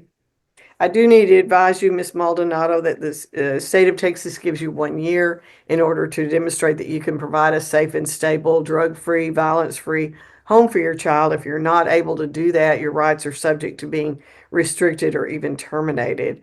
And so I'm hoping you understand that since you're present on this call. The next hearing in this case will be July 9th at 9 o'clock. That's what's called an initial permanency hearing. That's a really important hearing because it's almost about halfway through the 1 year time frame that we have. So Ms. Maldonado, I would expect that you would have a lot of your services accomplished at that time. And I do think the domestic violence counseling is going to be really, really important. When you look at what is the main reason for the child being brought into care, then that's the main issue that you need to focus on. And so that's really important. Even if you don't have the same current boyfriend, it's important that you continue with that service. And I think you addressed this, Mr. Polk. Are there any specific services that need to be ordered for Eduardo? It sounds like he's getting what he needs for his placement, but are there any specific court orders? Maybe Ms. Ferguson could answer that. Your Honor, I believe we are. I believe he is. He does have an MHMR counselor. We are seeking to test him to reevaluate for the IDD situation, and those are the services I think we're focusing on right now for him. Okay. All right. So again, the next hearing is July 9th at 9 o'clock. Is there anything else we need to address before we get to that point?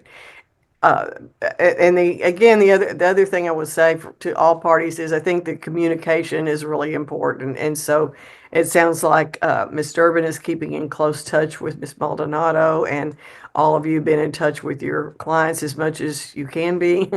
And so that's a good thing. That's basically the main way to make progress on these cases, in my opinion. So Anything from anybody else? Wait, let me just see. I think I have a message from Miss Katie. Should be July 9th at 1 o'clock, not 9 o'clock.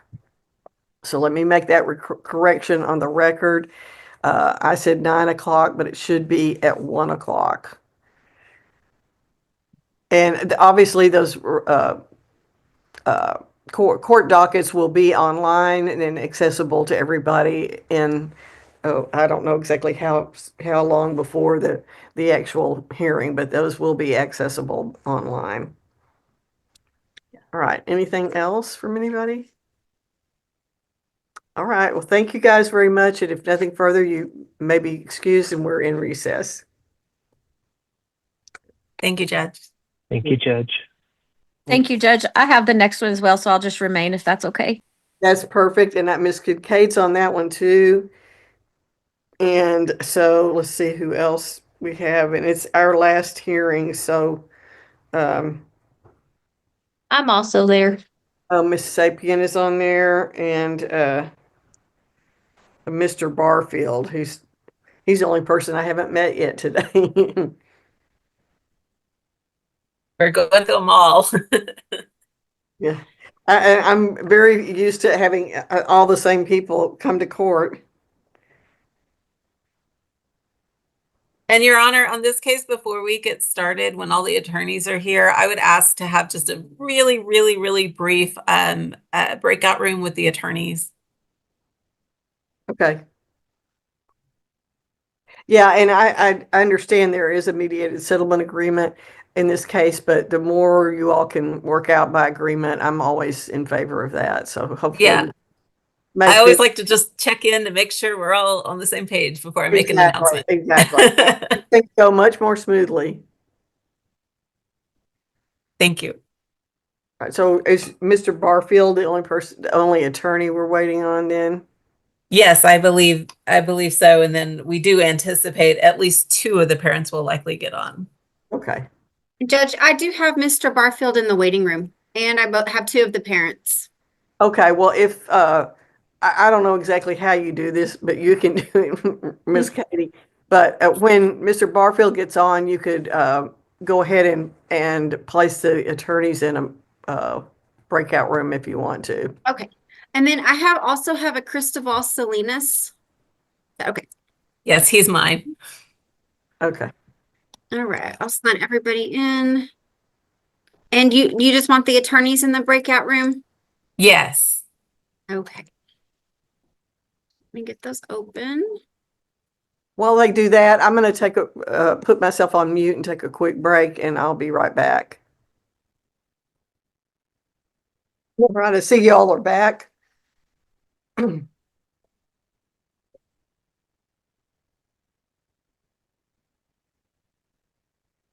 Have y'all been able to confirm, Ms. Ferguson?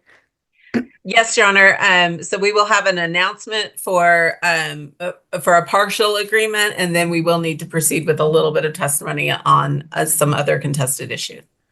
Okay. All right. So I'll go ahead and call the case. Children.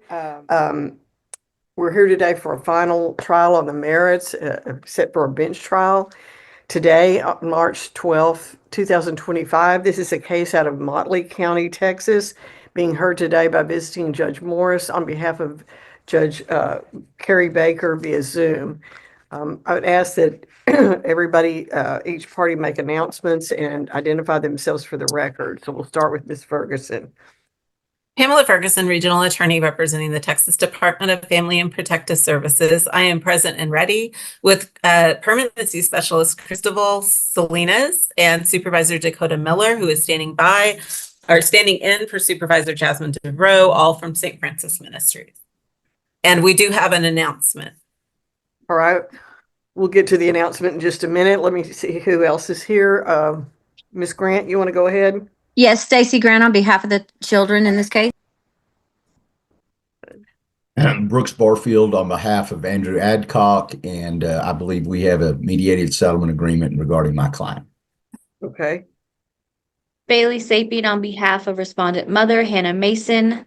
We have a mediated settlement agreement in regards to Mr. Adcock, and then I think we are proceeding on Mr. Benson. We're ready. Savannah Kincaid, I represent Mr. Benson. I am present. I do not believe Mr. Benson is here. I did send him the link to this hearing via email with an email address that I know that he has used in the past. I don't anticipate him to be here, but if you could watch the waiting room, I'd appreciate it. All right, thank you. I don't see him present right now, but we'll keep an eye out for him. All right, so I see also Hannah Mason. Oh, you're the mother? Yes, ma'am. Okay. All right, so the mother is present, and let's see. Mr. Adcock is present. Yes, ma'am. Okay, I'm just trying to make sure I've got everybody.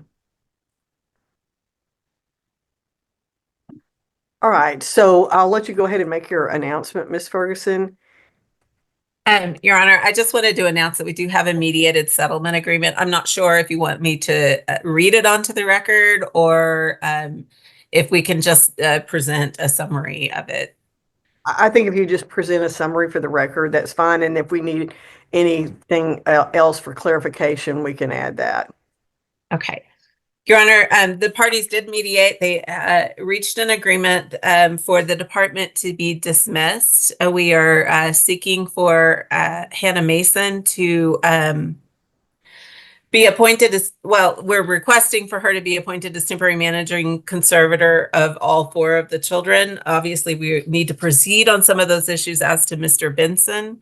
But as to Mr. Adcock, he has agreed to be possessory conservator. And did I say, I meant that she's the sole managing conservator, and oh wait, hold on. Sorry, Your Honor. Let me go back and read my agreement. I believe that they were going to, I believe as to Mr. Adcock's children, which are the youngest 2, Sandra and John, Hannah Mason and Andrew Adcock are going to be joint managing conservators. She is going to have the exclusive right to establish the residence of the children. They have agreed that they have made agreements for the visitation to be a step-up visitation. He will start with supervised visitation. For 6 months, he'll have supervised visitation and then be asked to provide a hair strand. And if the hair strand test comes back positive for illegal substances, he will continue with supervised visitation. If it comes back negative, then he will proceed to the next period. So the first period is 6 months of supervised, where he provides at the beginning of that period a hair strand test. If it's negative, he proceeds. If it's negative, he proceeds with supervised visitation for 6 months, and then after the 6 months, he provides a hair strand test. If that is negative, then he can proceed to unsupervised visitation for another 6-month period.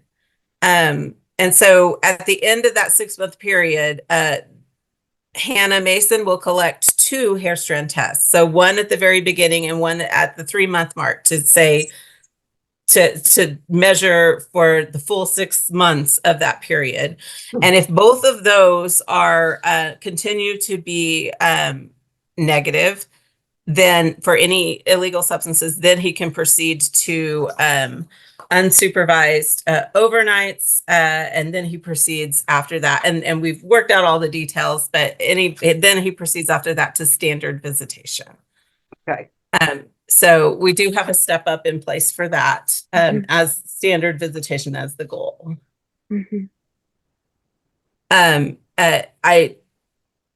I will disclose to the parties that Mr. Adcock did have a drug test and it was still positive. So obviously he will need to start over again when this goes into effect, if that makes sense. Okay. So go ahead. Oh, sorry. Also, I forgot, we did make an agreement as to child support. They have agreed that he will pay child support of $280 per month to Hannah Mason beginning on April 1st. And continuing thereafter until a child reaches 18 or graduates, and then the first of the month immediately following that, he shall step down to $224 per month for the next child. He also has agreed, they also have agreed for him to pay medical support $50 per month to Hannah Mason beginning April 1st. Okay.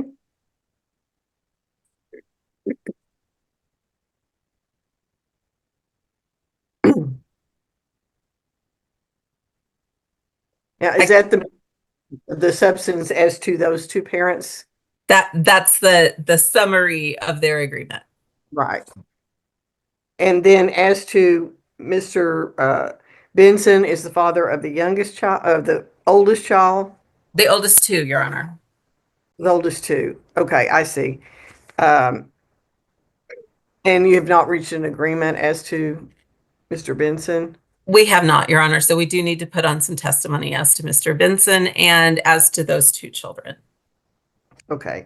Well, let me ask, let's see, Mr. Benson is represented by Ms. Kincaid. So would all the attorneys other than Ms. Kincaid identify whether you believe that's what Ms. Ferguson has just stated is the basis of your agreement? Yes, Your Honor. And I believe the mediated settlement agreement has been filed with the court. I just asked the court to take judicial notice of that agreement for the record. That is our agreement as a nice synopsis. And with that, we'd ask the court to approve it. All right, thank you. And Ms. Grant? That's my agreement, Your Honor, as announced. And Ms. Sapien? Yes, Judge, that is our agreement as it was announced by Ms. Ferguson. All right, then the court will take judicial notice of the mediated settlement agreement, which has been filed with the court and signed by the parties enumerated, and will name the department, the mother and Mr. Adcock, mother Miss Mason, Mr. Adcock is joint managing conservators of the two younger children, and with all the rights and duties as enumerated by Ms. Ferguson in her announcement to the court. That would also dismiss the department, but we can't dismiss the department till we've addressed the issues. Well, I guess we could as to those two children, but let's go ahead and address the other father, Mr. Benson.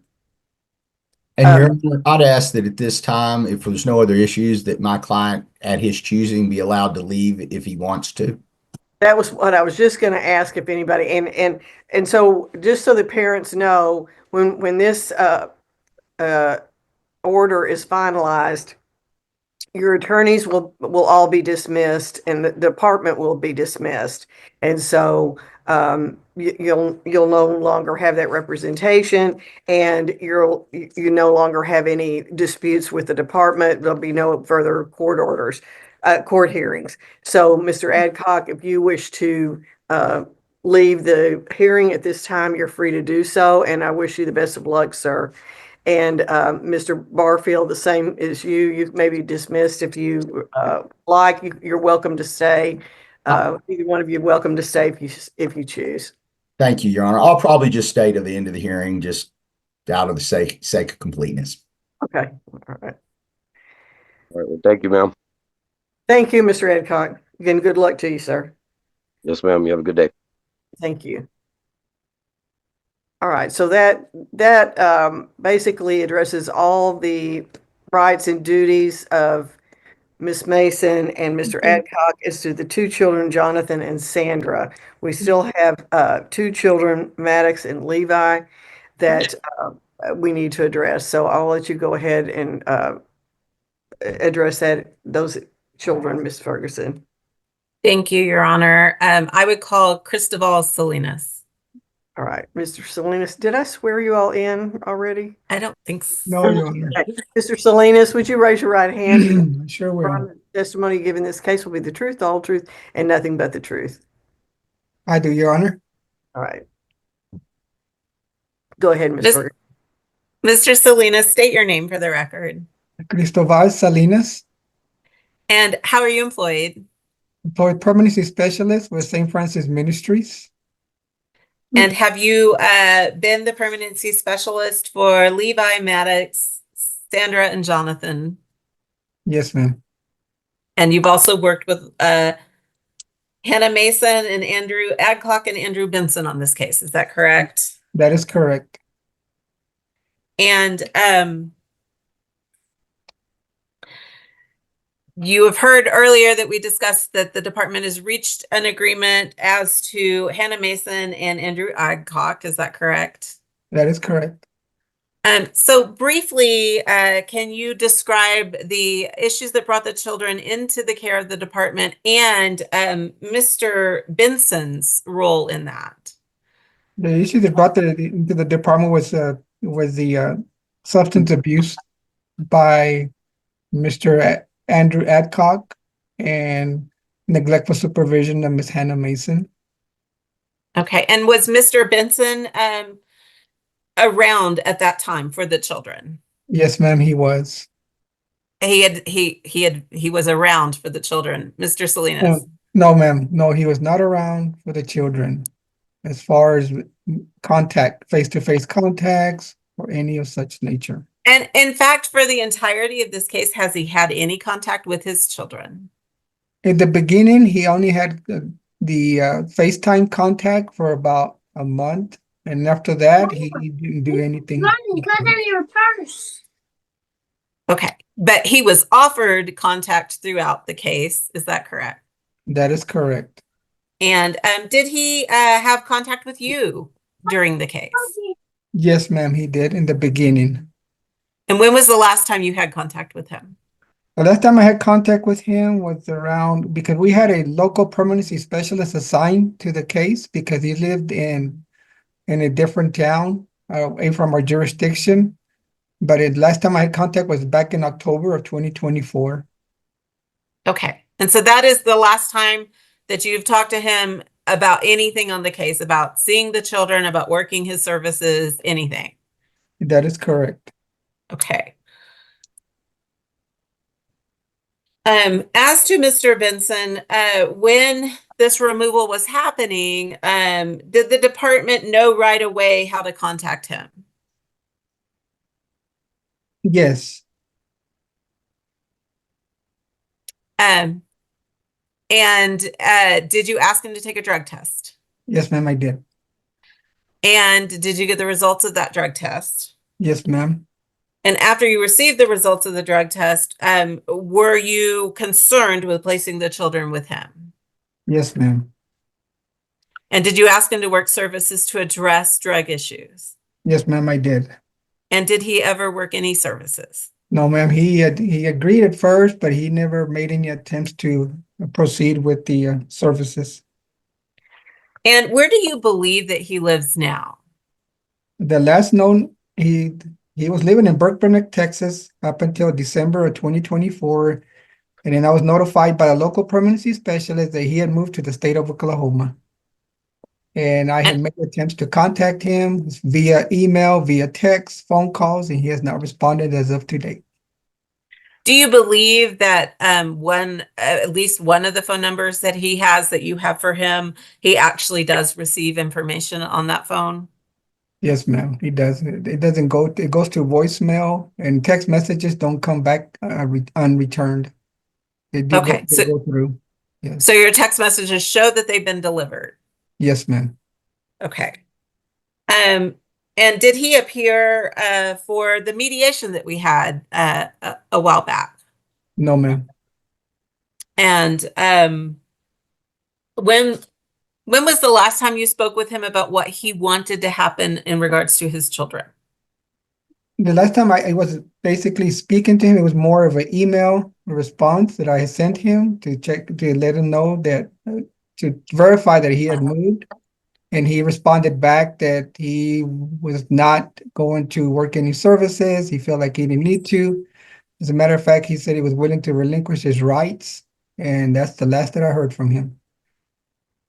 And did you ever at any time explain to him that because the children were with their mother, Miss Mason, that the department would not be seeking to terminate his parental rights, but to have him support his children?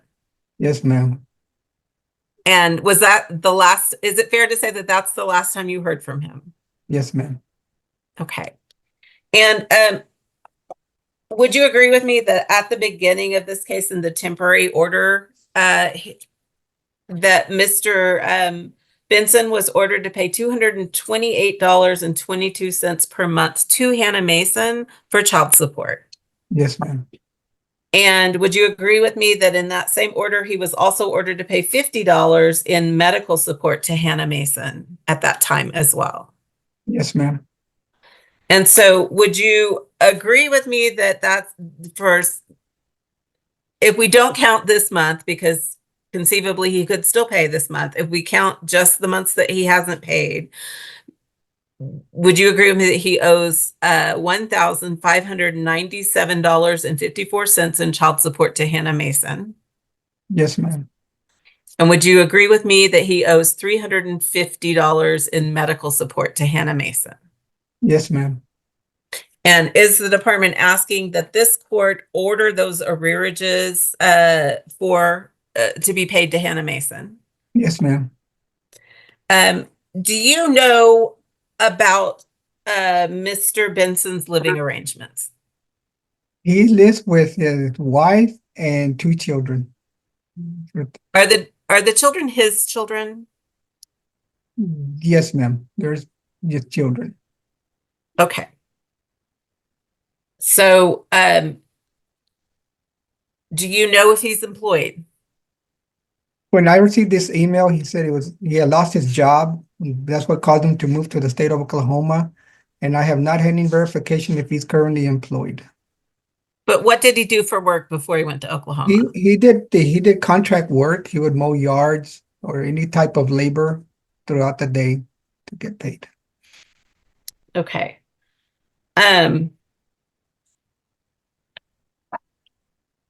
Do you know if he has any other children other than Levi and Maddox and the 2 that are living with him right now? No, ma'am. That's it. Okay.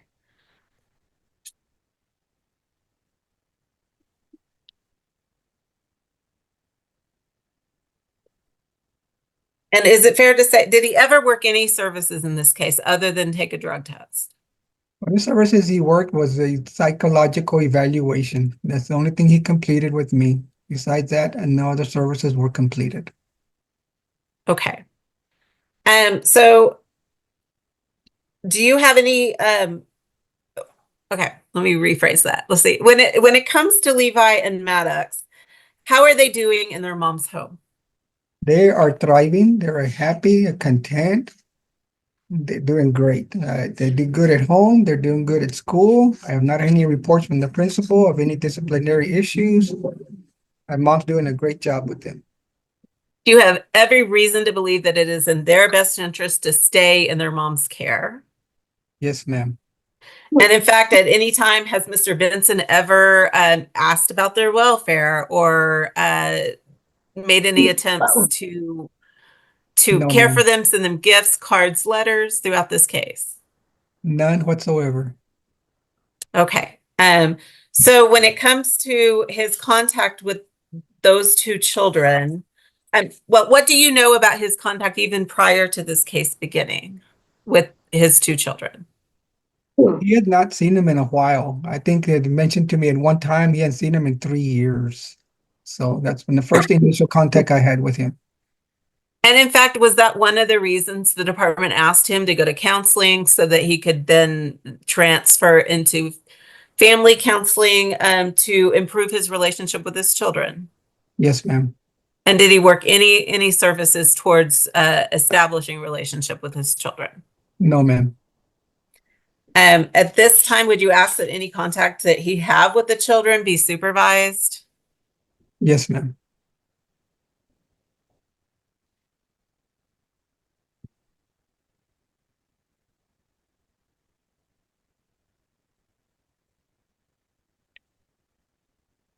Your Honor, at this time, I pass the witness. Ms. Kincaid, do you have any questions? Briefly, Your Honor. Mr. Salinas, you said that you last spoke with Mr. Benson in December, or you last communicated with Mr. Benson in December. Is that correct? This communication through email. Okay. And in that communication, he indicated a willingness to relinquish his parental rights. Is that correct? That is correct. Okay. And at this time, you're not able to make any verification as to employment for Mr. Benson. That's correct. So even if the court ordered child support, if he doesn't have a job, he won't be able to pay it. Is that fair to say? That's fair to say. Okay. I'll pass the witness. Ms. Grant? Judge, I don't have any questions. I just wanted to add a clarifying remark that the child support arrearages amounts that we've announced today do not include a previous judgment under temporary orders that is also owed by the father. So I just want to be sure that he understands through our announcement today that he has a child support arrearage judgment from the temporary orders. And now this order will have a second judgment for the arrearages that have accumulated during the pendency of the CPS matter. Okay, thank you for that clarification, Ms. Grant. Ms. Sapien, do you have any questions for Mr. Salinas? I don't, Your Honor. Anyone want to make another announcement or report or a statement to the court? Your Honor, I did want to clarify what Ms. Grant was referring to. There was a previous AG order, and it is my understanding that he had not been compliant with that for some time. We have consolidated that case into this case, so we are technically asking for a modification of that order. Okay. I mean, obviously, this court's not going to relieve him of any arrearages or child support due that's been previously ordered. So, and the same with Mr. Benson, all the child support orders will remain in effect, I'm assuming. So, yes, Your Honor. As for Mr. Adcock, as part of the settlement agreement, I think we did. I don't think we addressed arrearages. I think. Okay. Okay. Your Honor, we did not mess with the arrearages in the mediation. Therefore, there are no issues regarding arrearages to my knowledge. Okay. I guess what I'm saying is if the Attorney General's office ordered some child support, I'm not prepared to modify those, but anything that's accrued in the CPS case would obviously has not been addressed. So thank you. So anybody else want to make a statement? Ms. Grant, do you believe that this, well, let me back up. So what are you asking, Ms. Ferguson, in terms of what you would like to do with the rights of Mr. Benson? You're not seeking termination of his parental rights.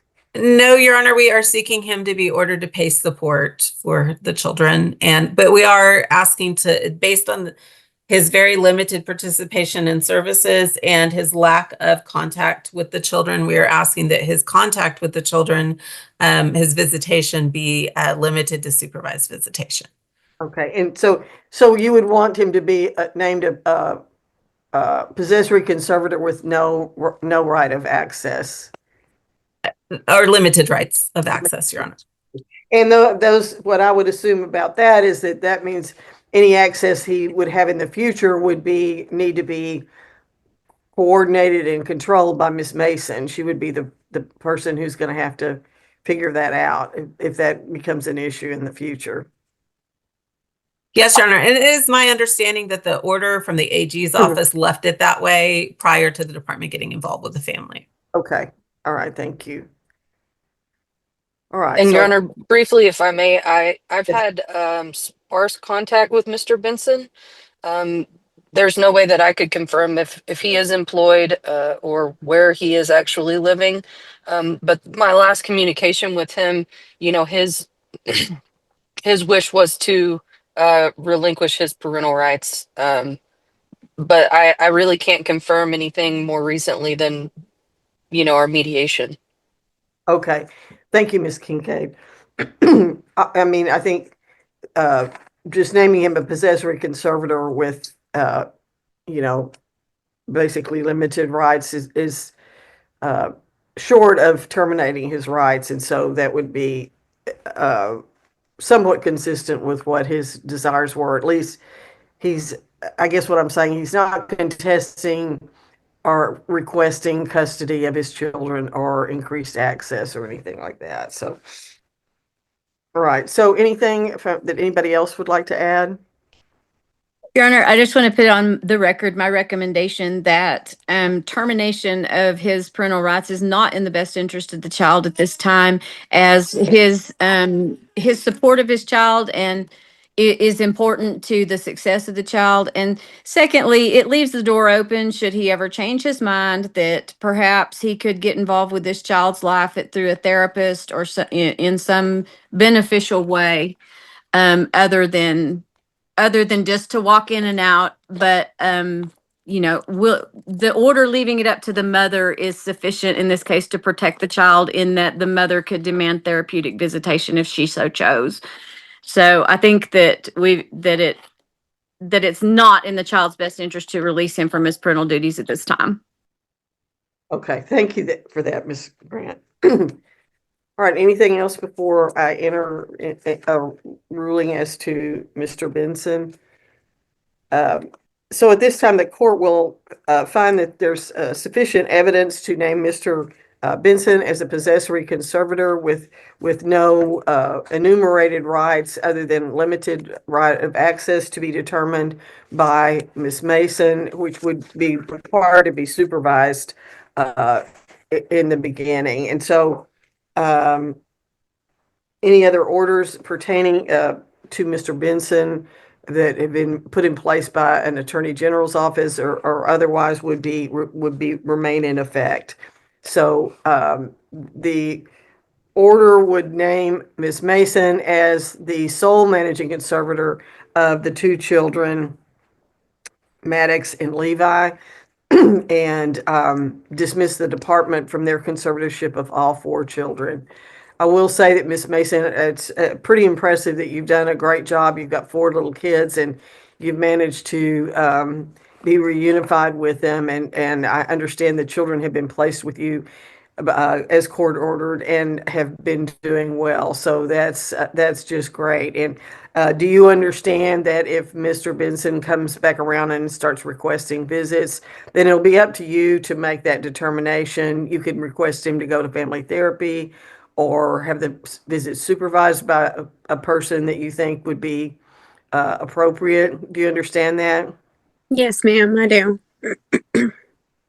And I will find that these orders are in the best interest of the children, that it's not in the best interest of the children at this time to terminate Mr. Benson's parental rights, as he may be serve as a source of support for these children in the future, and that it is in the best interest of the children for them to be placed with their mother, who can provide, for their needs and wants in the future. As I said, that when this order is entered, it will dismiss the department from this case and will dismiss all the attorneys and other parties. Do you have any questions, Ms. Mason, before we conclude? Because now's the time to ask because we have future court hearings. Right. I do have one question about permanency hearing. I think that's about yeah.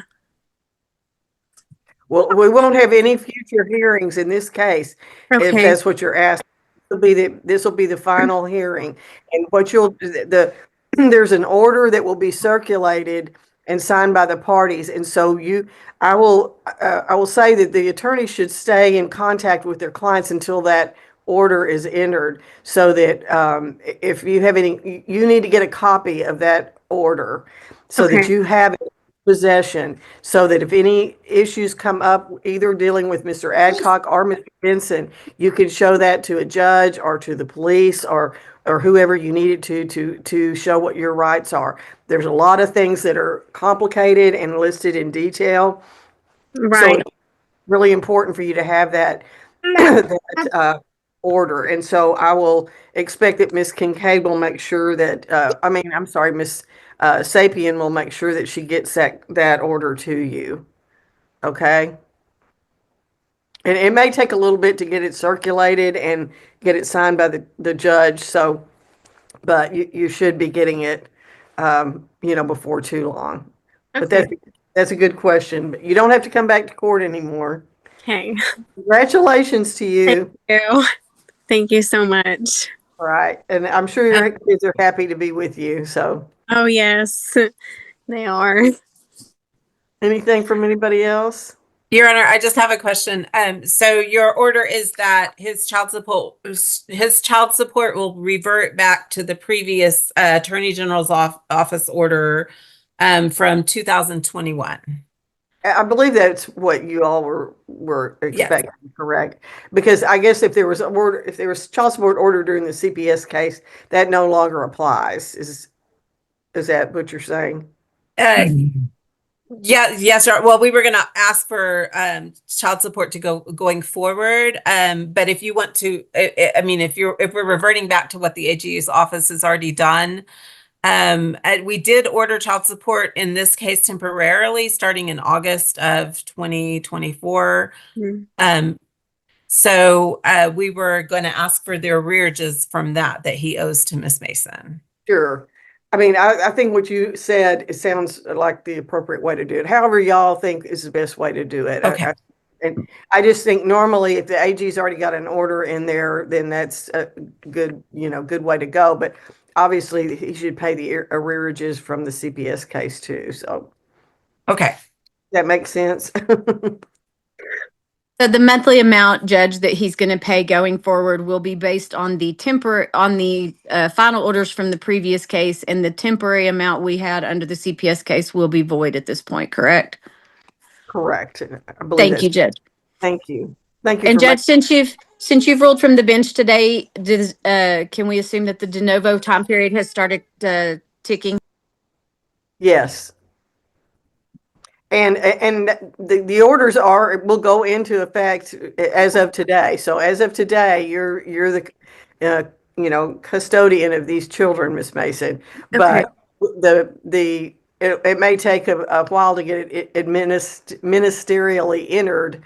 But the orders do take effect today. And I will tell you all, if you want me to sign the order, if you can get Miss Katie can send it to me.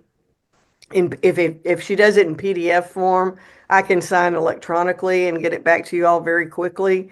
Or if that's what I usually do, and I don't mind doing that unless you want to ask Judge Baker to do it. If she wants to do it, that's fine. Okay, Your Honor. I usually let just Rachel tell me what to do. Okay. Well, and Rachel and I can talk about it later if we need to. So, and just so that there's no surprises for anybody, I did want to announce to everybody that the amount of previous child support that Mr. Benson owed for his two children was $439 a month. Okay. Thanks.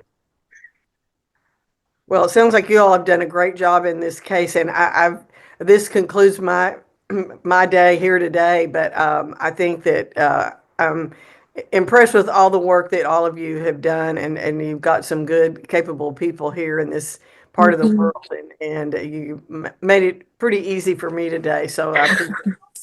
Yeah.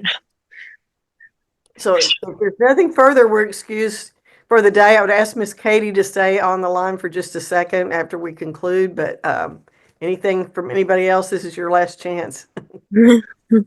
No, thank you, Judge. Thank you, Judge.